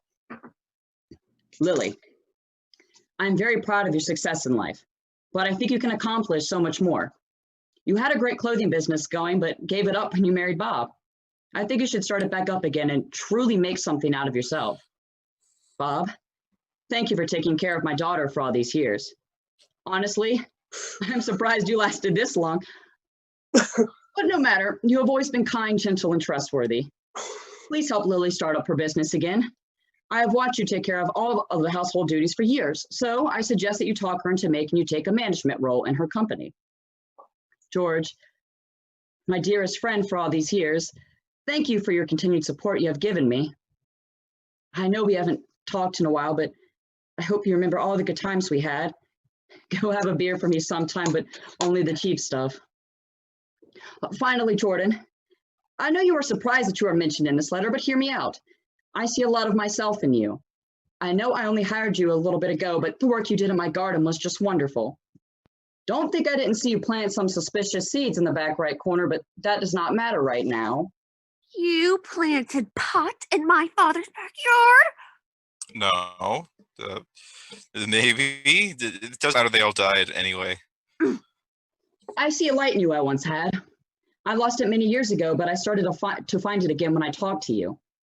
I know you mentioned that you are a junior in college and you do not have any plans for your future, but let me give you a piece of advice. Never give up on your dreams. If you work hard, anything can happen, and eventually everything you dreamed of will come true. But always remember your family. I spent too much time in the office and missed out on so many valuable memories with Lily, my wife's, maybe even Bob too. Finish off this letter. I want to remind everyone that no matter what my will says, I love you all, even you, Jordan. Please respect my wishes, and I will see you all on the other side. Bye for now, Mr. Philadelphia. Just Phil to Jordan. I did not know my father felt that way. Bob, I do want to start up my clothing line again, and I agree with my father. I would like you to take a big management role in the company. You have always stood by my side, and I've taken that for granted. Oh, my cinnamon dulce latte. I would love that. Hopefully we can get the jump start on the company with the money your father left behind for us. I am so proud of you. And I can't wait to model bikinis for you again.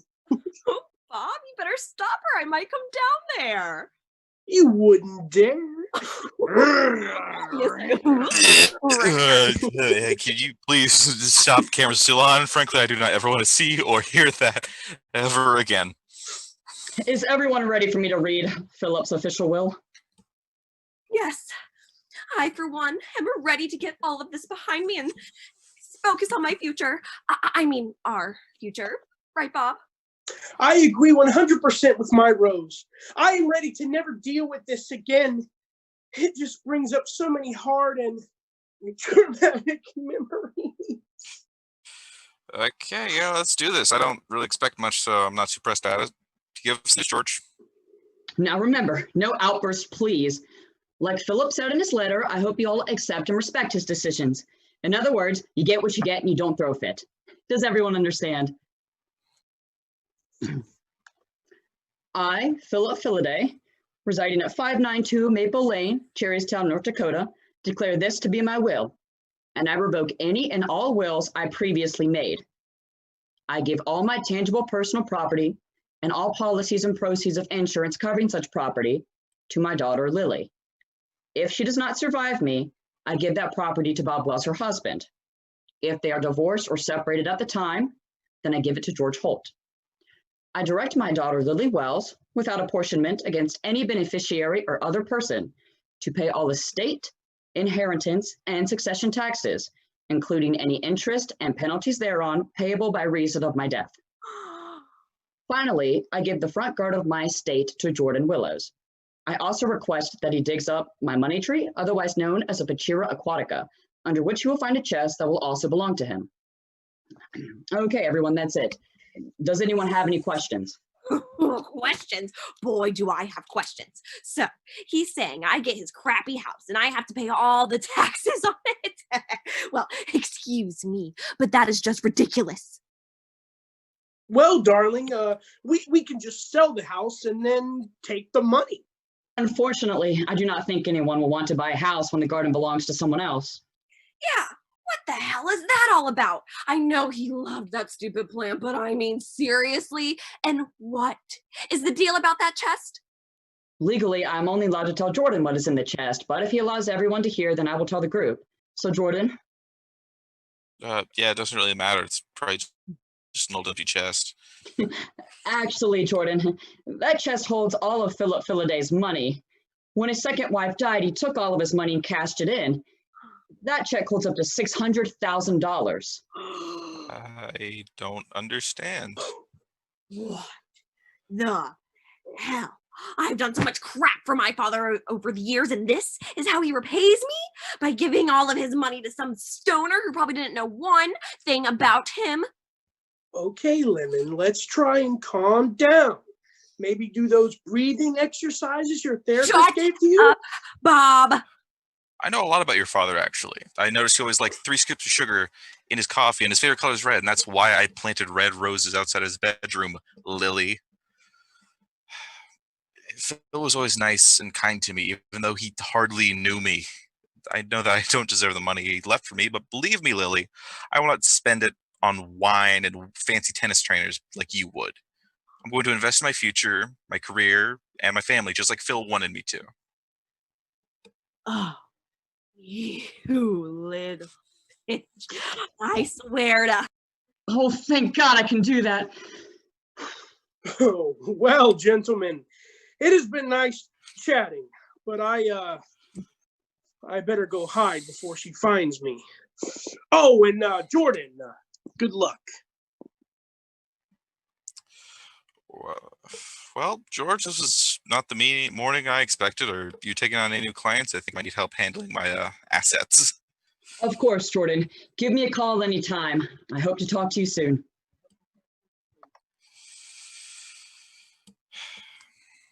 Well, guess this is it. Bye, Phil. You always the realist. Alrighty, thank you everyone so much. Please come on back out here and take your bows. Let's get some claps going for all these wonderful people.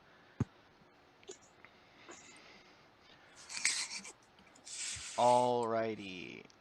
Our next show happens to be one called Our Next Guest, written by Joshua Mullins and directed by Travis Sykes. Travis can't be here, so I'm going to go ahead and introduce his cast for him. Abby Black will be played by Madison Smith. John will be played by Matthew Seebeck. And Phil Davidson will be played by Henry Murray. So I will let you guys take it away.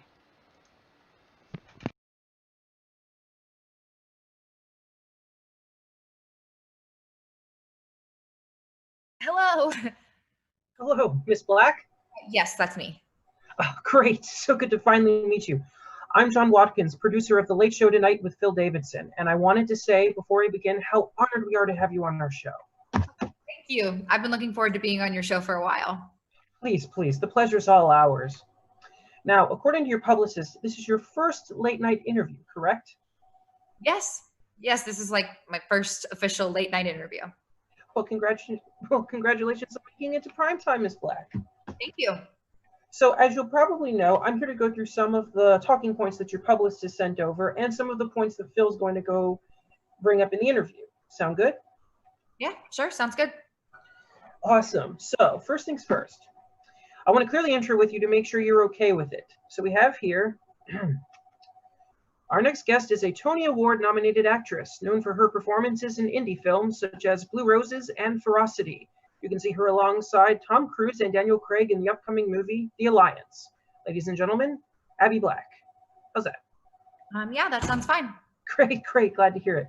Now, Phil will probably start off by mentioning that you're from his hometown in North Carolina. You know, really nail that small town girl angle. Is that okay? Sure, of course. I love talking about Raleigh. Lovely, great. Sounds good. Now, you recently posted a swimsuit picture to Instagram, which has somewhat blown up overnight.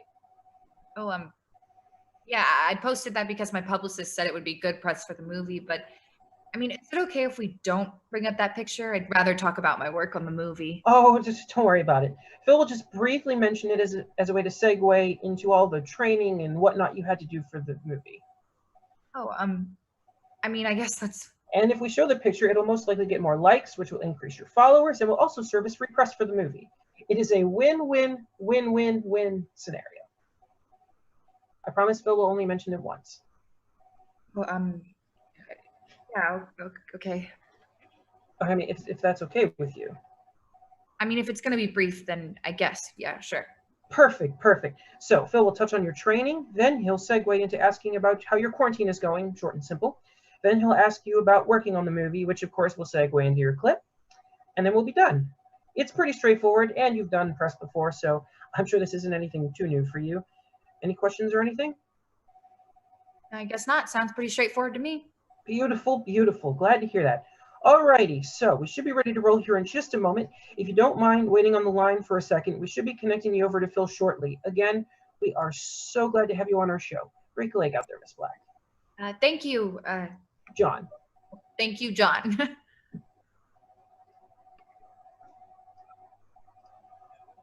Hello, Phil, can you hear me? I just wanted to say that before we start. I've always been such a big fan. Oh, hello, Miss Black. We're testing Phil's audio levels right now. If we could have silence, that'd be great. Yeah, sorry. Thanks, hon. All right, that should be good. Thank you, Keith. Now, who's our next guest this evening? It's me. Abby Black, sir. She just joined the chat. Oh, hello, Abby. How you doing today? Doing pretty good. A little nervous to do an interview with you, to be completely honest. Oh, don't be. You'll be great, I'm sure. Thank you, Phil. I guess Hey, Keith, we're ready to roll this thing? Yes, just give me 1 second. All right, we should be ready to go. You ready, Phil? Yep. Abby? Yes, I am. All righty, so if everyone is ready, we'll go ahead and start recording. Okay, Phil's camera's good. Abby's looks good. Okay, we are recording in 5, 4, 3, 2.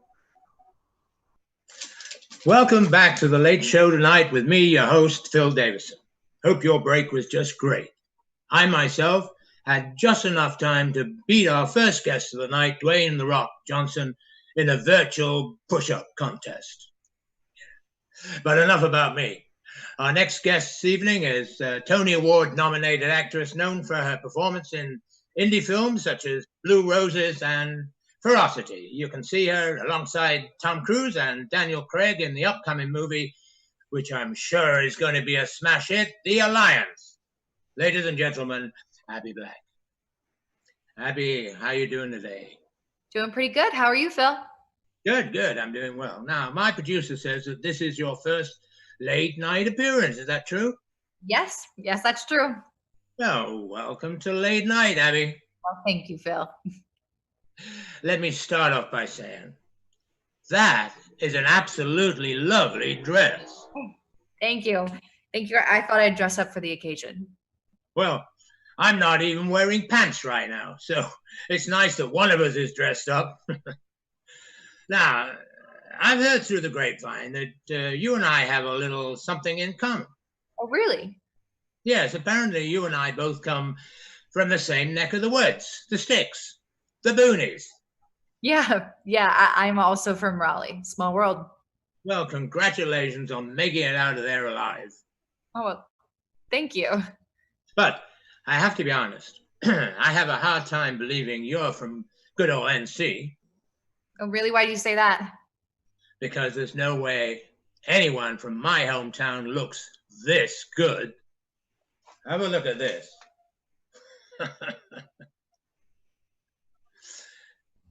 I mean, come on. There's no way a woman with curves like this comes from a small town in Bum F, North Carolina. Yes, surprisingly enough, I was raised in the South, but even with all the craziness of my job and whatnot, I still like to go down and visit. I love my home state. But wow. I mean, this picture just blown up within the past 24 hours. It's at 20 million likes right now. I think so, something like that. I mean, how does that feel to have blown up like that overnight? Well, I mean, it was definitely a break from the cat pictures and the pictures of my coffee that I usually post, so I guess it's pretty cool. Well, you look absolutely beautiful.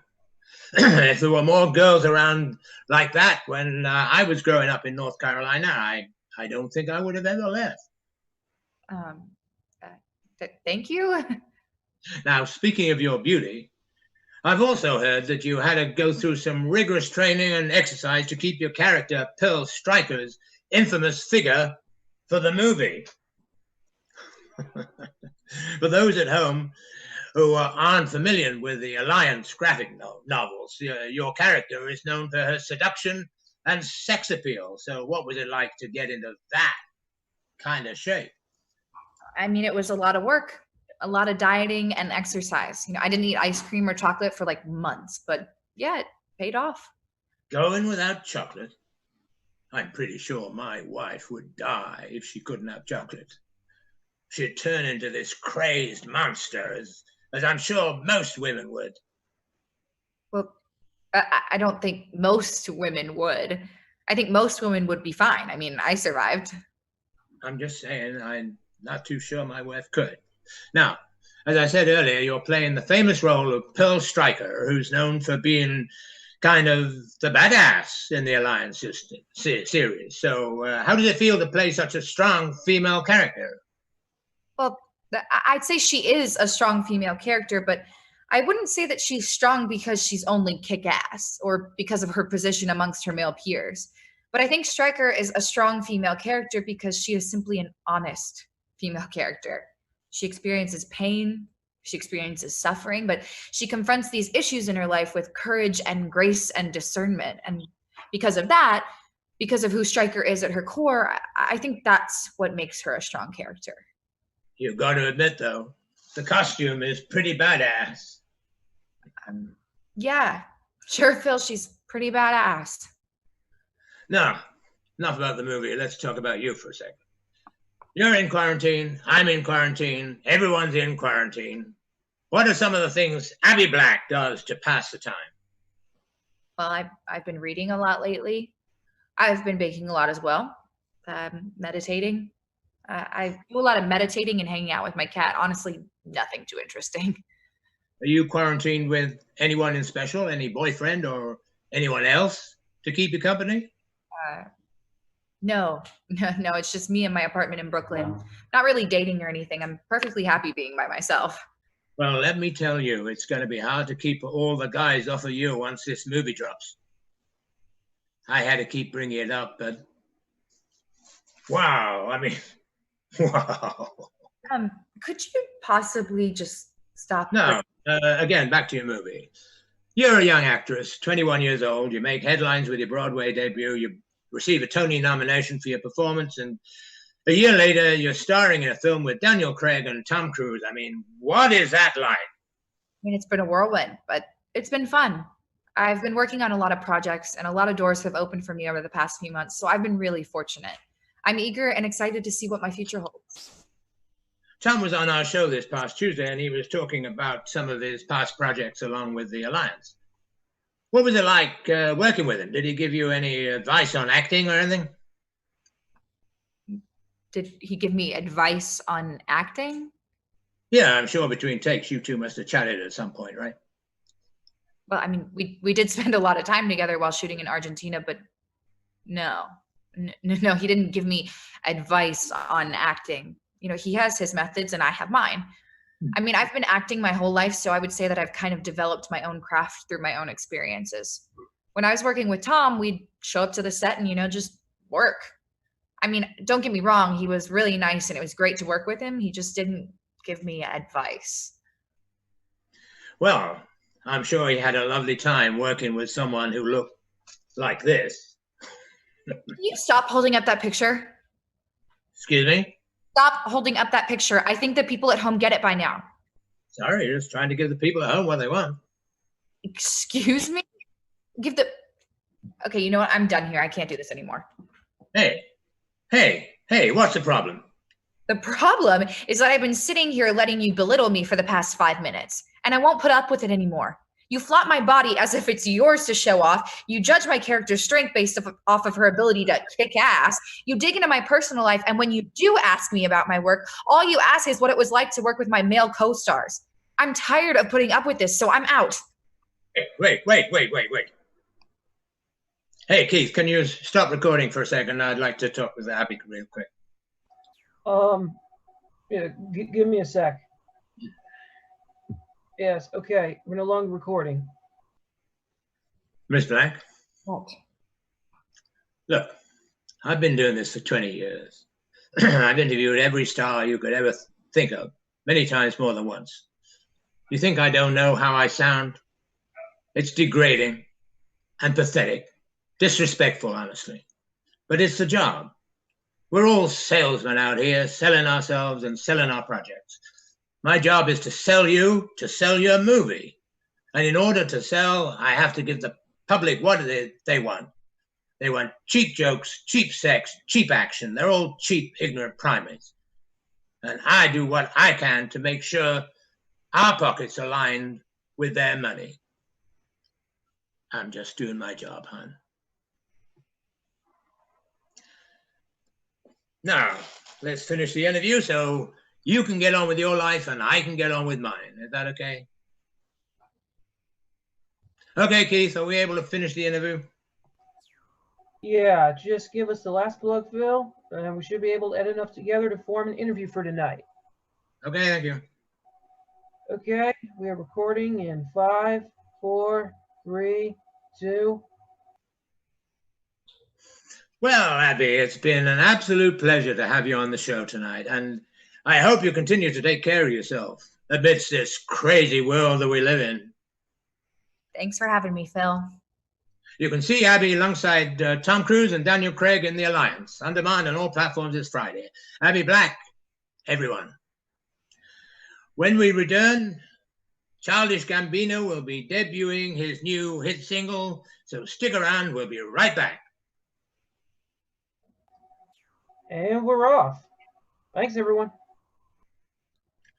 Thanks again for being on the show, Abby. Take care.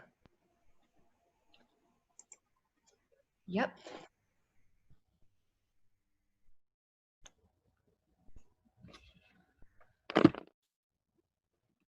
Alrighty, thank you. Please come out, take your bows, get some virtual claps going. Wonderful, guys, absolutely wonderful. Alrighty, moving on to our 9th show of the night, we have Over the Lawnmower, written by Jordan Womack and directed by Molly Jackman. So Molly, if you wouldn't mind coming on out here and taking it away. Over the Lawnmower by Jordan Womack. Brenda, played by Setki Ray, a nice woman in her 40s, she's slightly shy but always tries to do the right thing. She's a good person who wants to love and be loved. Double Denise, aka Samantha, played by Shaylee Farmer, is a nice girl in her 20s who wants to help all she can. Daisy Ditz, aka Haley, played by Mandy Widener, is a sassy girl in her 20s, and boy, does she have stories from her adventures. Flower Vixen, aka Nicole, played by Taylor Sink, is a 20-something girl who people say they like, but when they're alone thinking, they realize they don't. The setting is 4 separate houses across the country. The time is February 26, 2020, 10 p.m. Eastern Standard Time. Oh my God. What do you want me to do about it? No, I'm not. Mom, I have to go. I'm about to have a meeting. Yes, I know it's late. They're in a different time zone. Yeah. I'll call you back. Okay. Love you.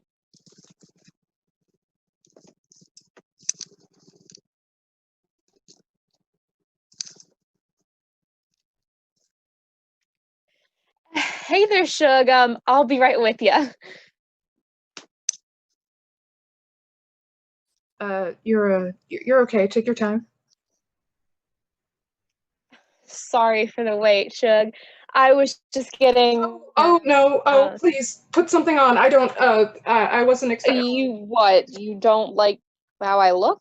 No, there's nothing wrong with you. You look like a very nice young woman. I would just prefer if you had something over your clothes.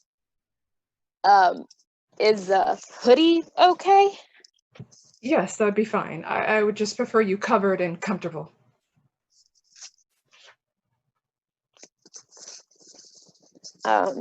Is this better? Yes, thank you. Well, now that I'm all covered and comfy, what would you like me to do? I would very much like if you would just... Because I will do almost anything, especially now that we're both so comfortable. Please stop. I would just like to talk, please. Oh, well, okay. We can do that too. What do you want to talk about, Shug? I am having some troubles with my husband. Ma'am, I don't offer in-person services. That's not what. I don't want that. I don't. I'm just really. I found him. There are. I don't. Hey, Shug, it's okay. What happened? I'm here. Just talk to me. I promise you are the only thing that has my attention right now. Ronnie and I have been together since high school, and he's never cheated on me or anything else. So Ronnie is your husband? Yes. Ronnie is my husband, and I love him, but I don't know what to do. I just feel so alone. Well, maybe I'll know what to do, right? Now it's you and me against the problem. Girl power, right? Right. Ronnie and I have been married for the past 18 years. We went to high school together and fell deep in love. He was the football star and I was the cheer captain. We were Ronnie and Brenda, the heads of the school. I feel like this is coming straight out of a Nicholas Sparks novel, and I'm so sad that I know it's going horrifically right now. It's not going horrifically. I'm confused. So we graduated high school and he went to the local college to earn his degree in business management. I had to stay home and take care of Mom. We only had one car that Dad used to go to work, and the college was a few hours away, so we decided to take a break. We would still talk on the phone every night, and I got to go up on a couple of weekends that Dad didn't have to work and visit. It never really felt like we weren't dating. Oh no. Did you just find out he had girls during that time? No, not at all. Ronnie would never have done that. All of his friends used to say that he would always talk about me and how they never saw him with any other girls and in a way that he should be ashamed of. No, Ronnie is a gentleman. He never hit me or yelled at me, other than over the lawnmower to tell me that he loved me. I wish I could find a guy like him. He really is a good guy, or at least I thought. I don't know, Denise. Call me Sam or Samantha. Denise is just my stage name. I love the name Samantha. It was on my short list for baby names. I might be a little biased, but I love the name too. Keep telling me your story, Brenda. I want to hear what happens. During his senior year, Mom passed, and he took an entire week off and helped Dad and I plan the funeral and everything. He was like a son to them. After graduation, he got a job in South Carolina and asked me if I wanted to go with him. Of course, I said yes, but that I would only move in with the man that I'm to marry. He already had the ring and proposed to me on the spot. Okay, that is the cutest thing I have ever heard. He really was the whole deal. I loved Ronnie and he loved me. We've been living in South Carolina for the past couple of years, but we moved around. I take care of the housework, and we're lucky enough that he has a job that'll provide for us both. In the past couple of months, Ronnie has been acting more reserved.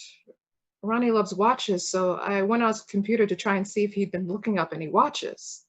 Oh, Brenda, you never look through someone's computer. I know I shouldn't have, and I was lonely looking to try and cheer him up, and I saw in his history that he was on this website, and next to his computer there was some bank statements with payments to this website, and I just... You didn't know that he was spending money on other women. Right.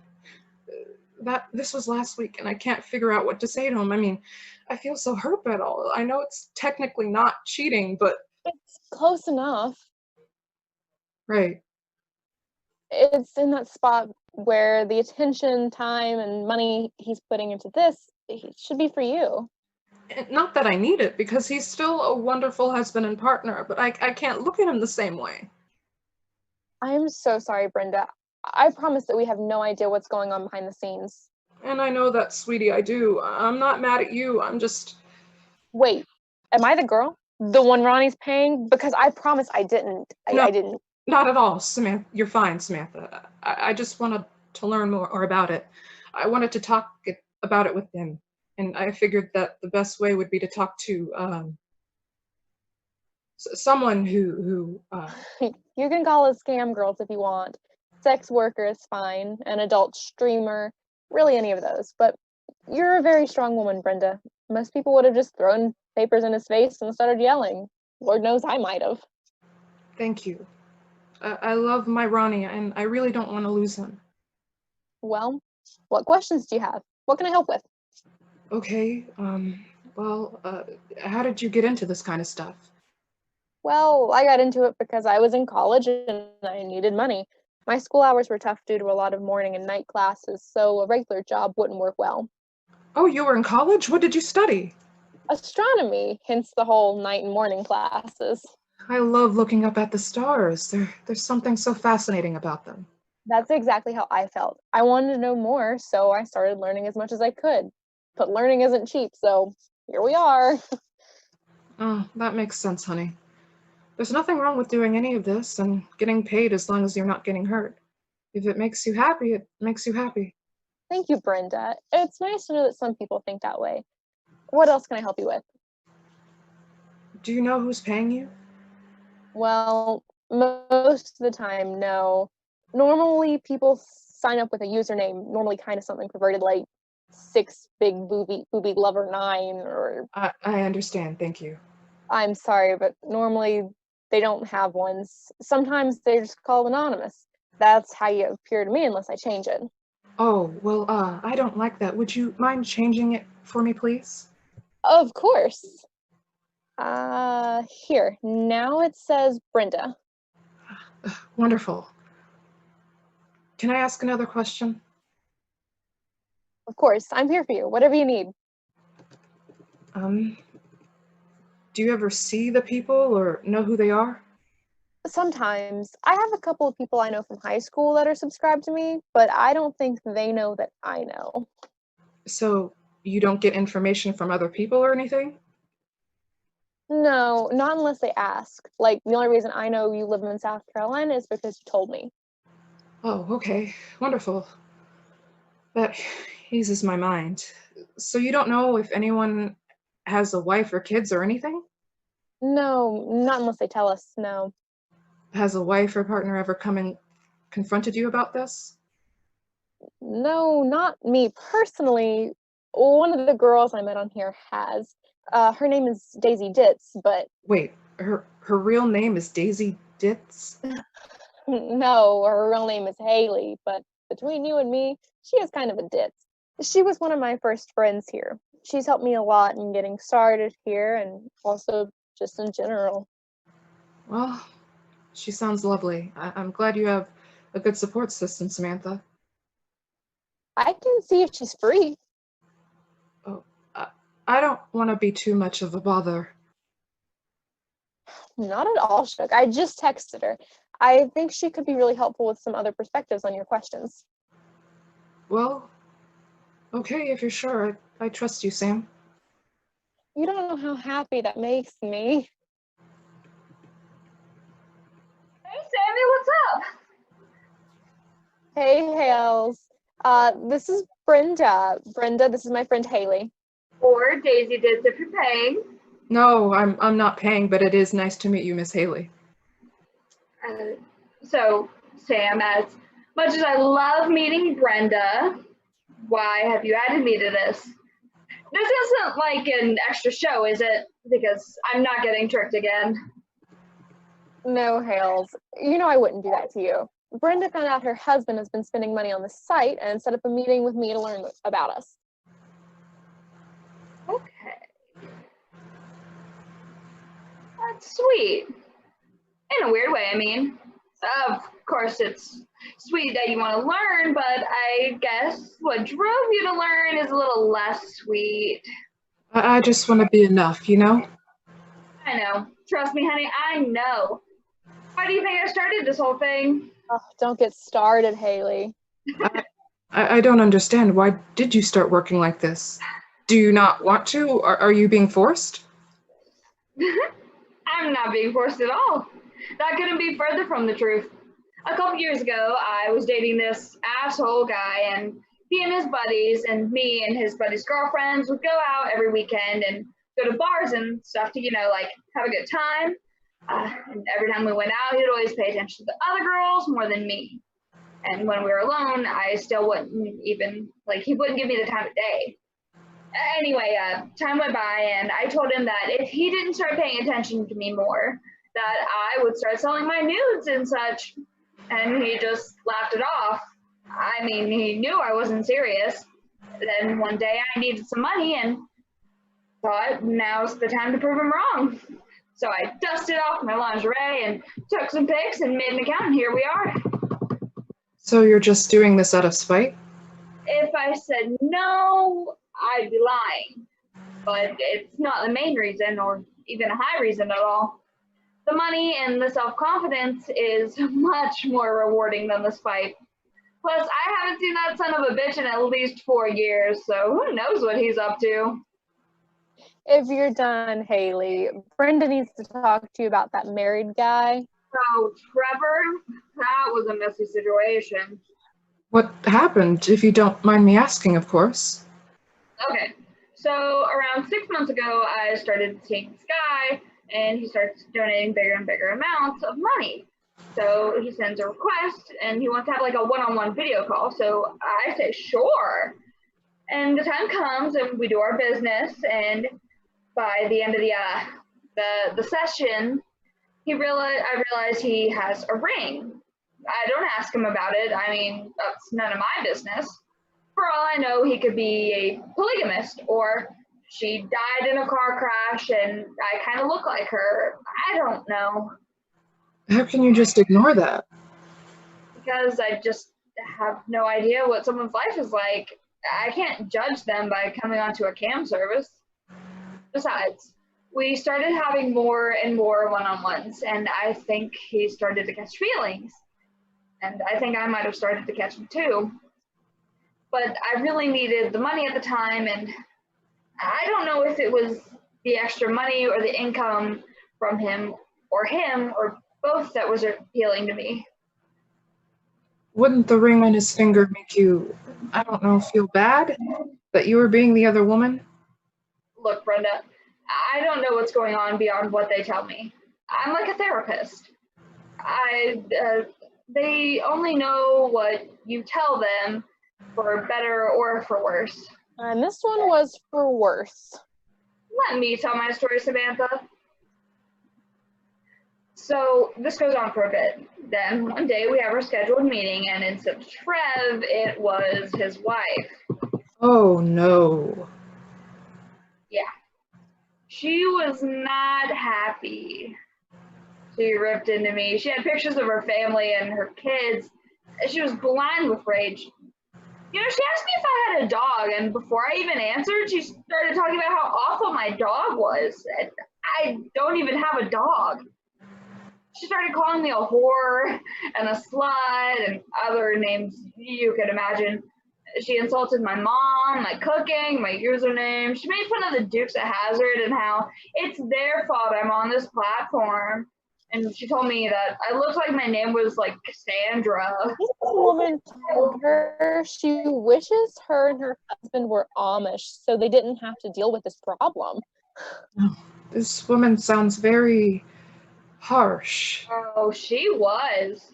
And, you know, maybe I deserve it. But, you know the old saying, only St. Peter can judge me. That's not the saying, Hales. Well, I'm saying it, so it's saying. Do you think she was wrong? Who? The woman? I think she should have been upset. Yeah. I'd be mad too if I found out my hubby was diddling on camera with another person. Hell, I'd be mad if I found out I had a hubby. I think what Haley is trying to say is that the woman did have a right to be mad, but she knew that her husband was being inappropriate with another woman. You don't know that. I mean, what could he be doing? What's the chick's name? Excuse me? What's the cam girl's name? Maybe we know her.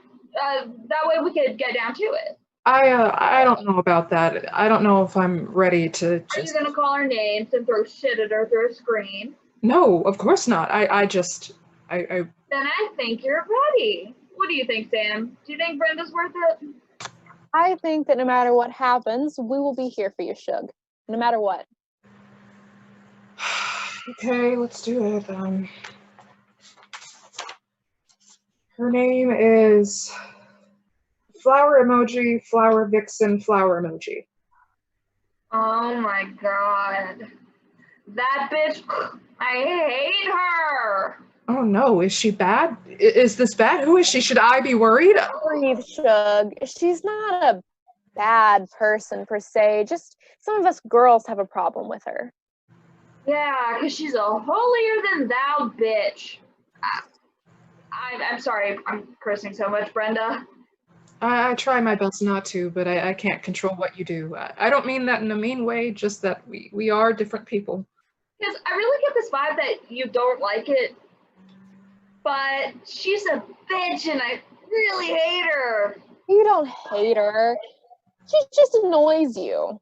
I'm sorry, what did this woman do? She holds herself above all of us all the time, but she acts like she isn't doing it. And she has this whole like fake humble thing. A lot of people get upset at her for not watching other people's streams. Sometimes we do these big streams to attract more viewers, and a lot of the girls will watch each other's shows to try and boost up the views. It helps getting them seen. Not only that, but it's also just a nice thing to support one another.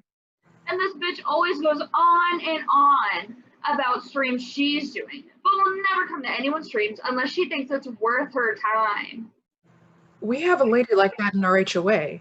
She always has these house parties and will always be passive aggressive about it the next time you see her, but she'll never come to one of your parties unless it's mandatory.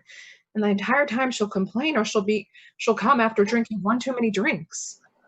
But that's her. She's not a bad person, just doesn't support her own people. And she's a pretentious bitch. Call her. I want to talk to her. Calling Nicole as we speak. Hey ladies, how are my first and second favorite streamers doing tonight? Hi Nicole. Are you guys going to watch my stream tonight? It's going to be a good one. The theme is outer space. Yeah, maybe. Hey Nicole, do you have time to talk? Of course. Do you need some tips? I can help you. I actually need some info. Nicole, meet Brenda. I was wondering who was on with us. Are you new to camming? You could say that, but I am not doing the camming. Well, what can I do you ladies for? Brenda? Nicole, I was going through my husband's computer to try and find ideas for presents for him, and I saw that he participated in a one-on-one stream with you. And look, Brenda, it's Brenda, right? Yeah. I don't mean this as harshly as it sounds, but I do a lot of those, and I don't overly pay attention to does and doesn't have a ring. I also do a lot of different things with.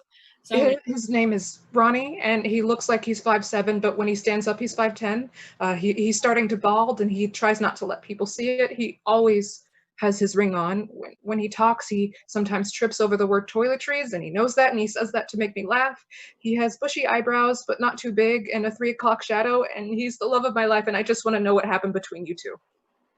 Oh my God, you're Brenda? Like the Brenda? I guess I am. Brenda, Ronnie talks about you all the time. Every time we meet, it's about you. What do you mean? He's not happy? Is he there because he doesn't find me attractive anymore? Why does he have to be with you when I'm right here? Brenda, hey, no. Ronnie is the sweetest man I have ever met. When he first contacted me, I thought he was going to be a normal customer, but by no means is that true. He has never once made a comment on my appearance, and he always asked me to put on an extra layer. Really? I promise. Ronnie is an absolute sweetheart. He and I have been meeting because he wanted advice on how to make you, or better satisfy you. He got nervous because he's getting older, and he said that he's been gaining some weight and was nervous that you wouldn't find him attractive anymore. We were talking about different things to spice things up in a completely professional way. He said that he's never been interested in anyone other than you. In all these years, there's been no one that even comes close. He knows you love him. In my opinion, I think he's just nervous. He said that you had started going on a diet and losing some weight, and he wanted to try and do it with you. He wanted to try and at least keep up with her good looks. He really loves you, Brenda. He's absolutely enamored by you. Oh, I feel so awful. I should have never not trusted him. That is the most adorable thing I have ever heard. I'm absolutely going to start telling that story at parties. You're not covering for him, are you, Nicole? Not at all. I swear. He loves you more than anyone has ever loved anyone. You don't know how happy this makes me. Thank you, Nicole. Thank you so much.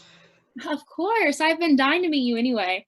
I mean this when I say that you two are absolute goals. Goals? It's when something sets a benchmark. You and Ronnie is what love should be. You're the goal for love. Well, as you can see, it's a lot of work, just like anything else. And on that wholesome note, I have to go perform for people that wish they were Ronnie. Brenda, it was a pleasure to meet you, and I hope that we can talk soon. Girls, make sure you tune in. I guess I have to go do that now. I don't want to be a hypocrite about it. Brenda, it was an honor to meet you, and please keep me updated. I'm in love with you, Ronnie, and the whole, both of you together, the love story. Oh, you're my new party story. Thank you, Haley. I will try to contact you soon. Bye, bitches. Sorry, Brenda, it slips sometimes. Thank you, Samantha. I really could not have done this without you. Hey, Shug, don't worry about it. I'm just happy I got to be a part of a love story that actually works out. Samantha, you will find a lovely person of your dreams that accepts you, who you are, what you do, and what you want to become. They'll be amazing and wonderful, and they'll be your own Ronnie. I promise you. It's not easy all the time, and it's not perfect, but it is worth it. Thank you. You are valid and good and deserve love, and you will find it. And when you do, you'll have them to go through me. What do you mean? Sam, in all my years of being alive, I've never become closer with someone over such a short amount of time. You helped me in a very dark spot, and there's no way that I'm not going to keep in contact with you. So if you could be so kind, please send your number to me. Okay. Thank you. I will call you in the next couple of days, but right now I need to go give my Ronnie a hug. I think he deserves it. I think maybe he deserves a little more than a hug, Shug.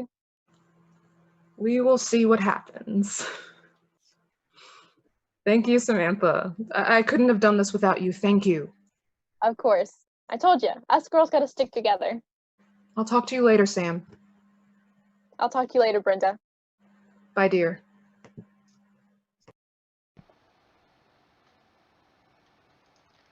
Wonderful, wonderful. Thank you so much. Please, everybody, come on back out here and give us some bows. Thank you, thank you, thank you. Alrighty, moving on to our last show of the night. We have You Know, ? Written by Samantha Ross and directed by Laura Warner. So Laura, if you will please come out here and introduce everyone. Hello, everyone. I'm Laura. I'm the director of the play You Know, written by Samantha Ross. For today's cast, we have Desiree playing Juliana. We have Starfire playing James. We have Dakota playing Andrew. And we have Officer Wright played by Becca. I hope you guys enjoy. Yeah.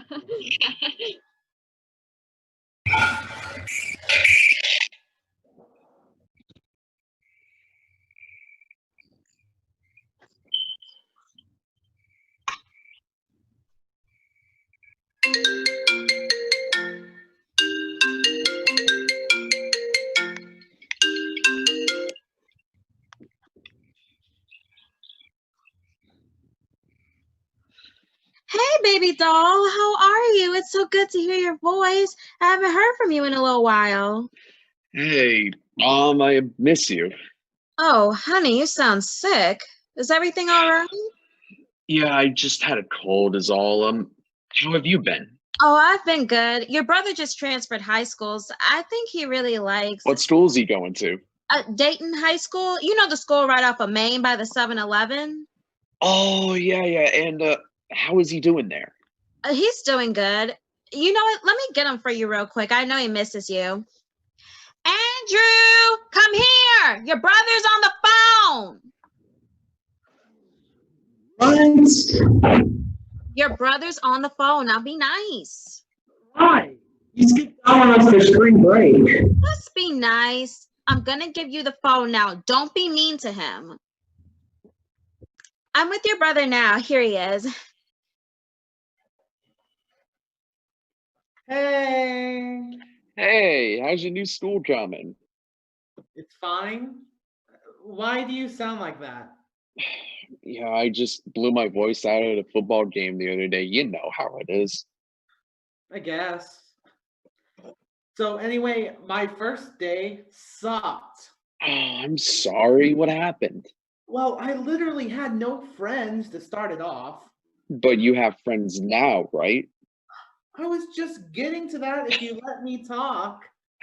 Fine, carry on. But I ended up making friends with this girl in my 9th period English class. So that's good. What's her name?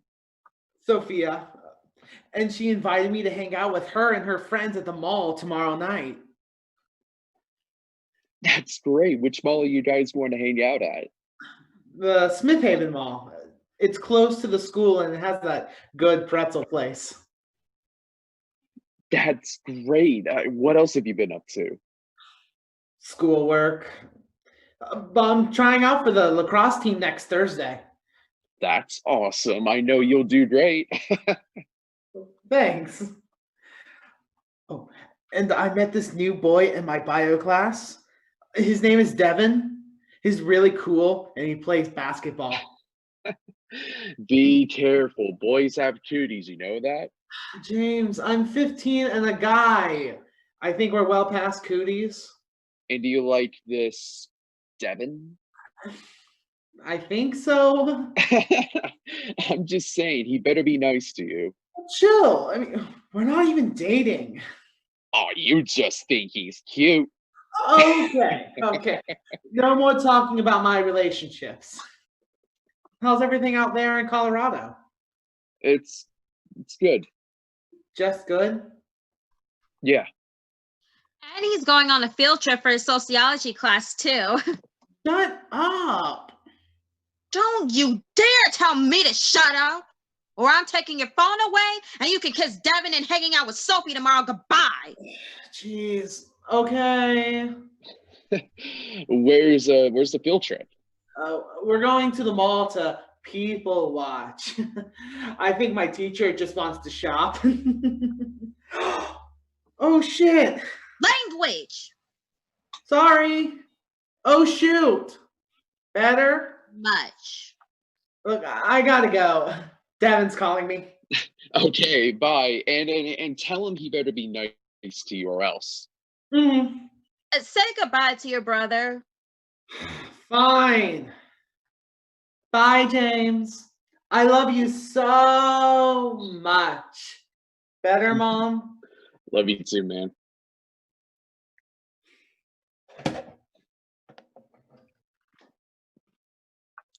Hi, it's me again. He misses you so much.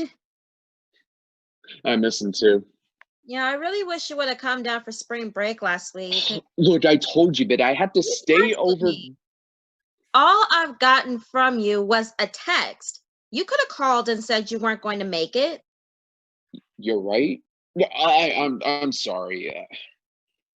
Have any plans to come and visit us? Soon. Soon? Like when soon?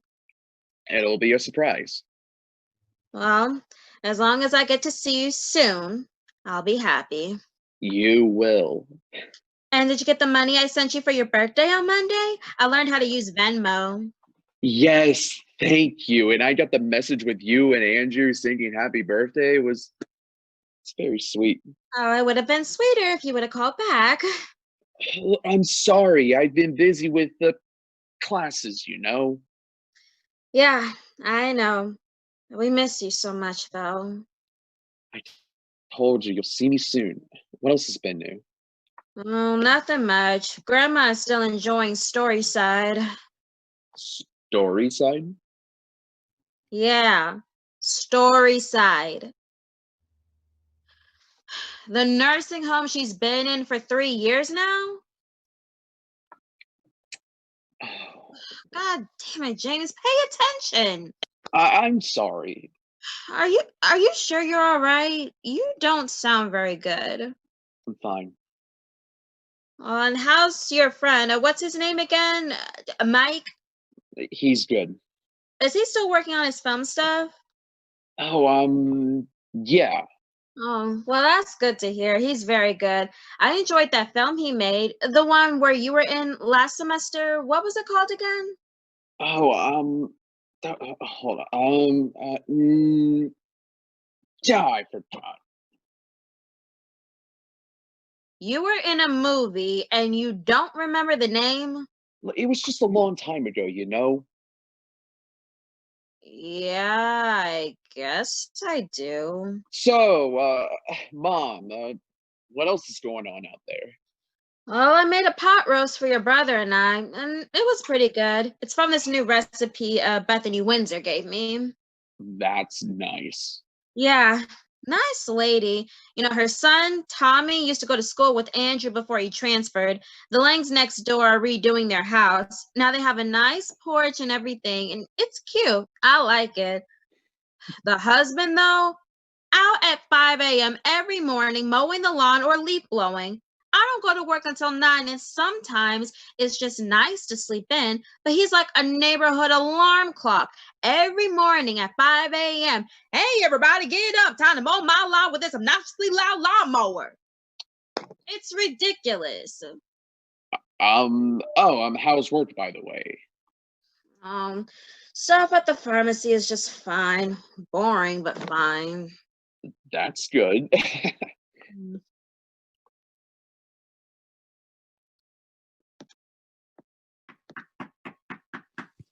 Oh, sweetie, I gotta run. Someone's here. Talk to you later. Sure. Okay, I love you. Stay safe. See you soon. Definitely. Who is it?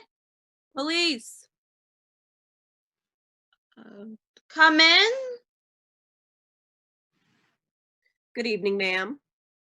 Hi, what's going on? I'm sorry, ma'am. I have. What's wrong, officer? There's no easy way to say this. Well, spit it out. Mom, what's going on? Ma'am, officers over at the Colorado Police Department got a call from one of James's neighbors saying that he hadn't seen him in a while, and when they went to check on him, they found your son James's body on the floor in his room. I'm so sorry. No, that's not possible. Ma'am, I understand. I'm telling you right now that it's not possible. I know, it's hard to hear. No, you're not listening. What do you mean? My son isn't dead. I was just talking to him on the phone. That's not possible, ma'am. I talked to him too. Ma'am, your son has been dead for about 2 weeks. Then explain to me how I've been texting and calling with my son.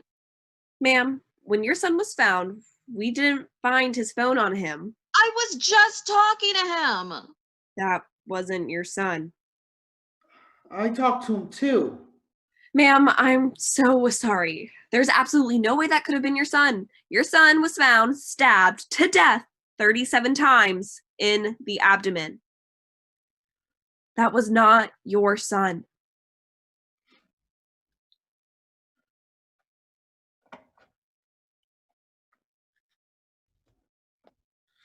Oh my God. Oh my God. Mom? And Andrew, go upstairs, okay?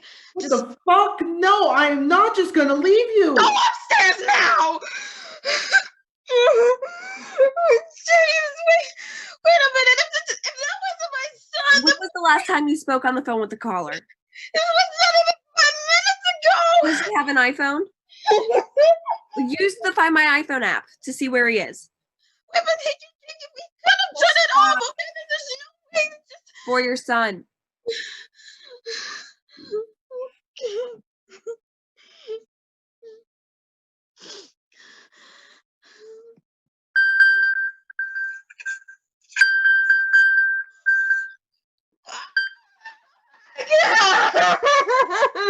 it.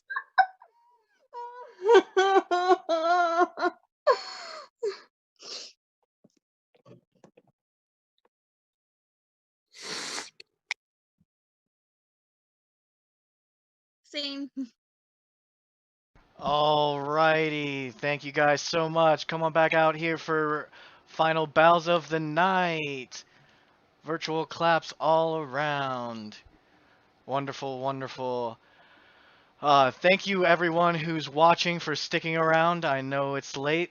We appreciate all the love that you give us. Thank you again to everyone who performed tonight. You all did a wonderful job. A couple of announcements real quick before I say goodbye. We're going to take a little 2-week break before we even start planning our next one. But in no means does that mean you cannot send us plays if you're a writer. You can still send us your interest and whatnot. Please let us know. We actually have an email now, which you'll see in a little bit when I switch over to the next scene. It's called, the email is noregretstheater.com@gmail.com. Same as the website, something nice and easy to remember. Yeah, thank you all so much, and we'll see you in the next one.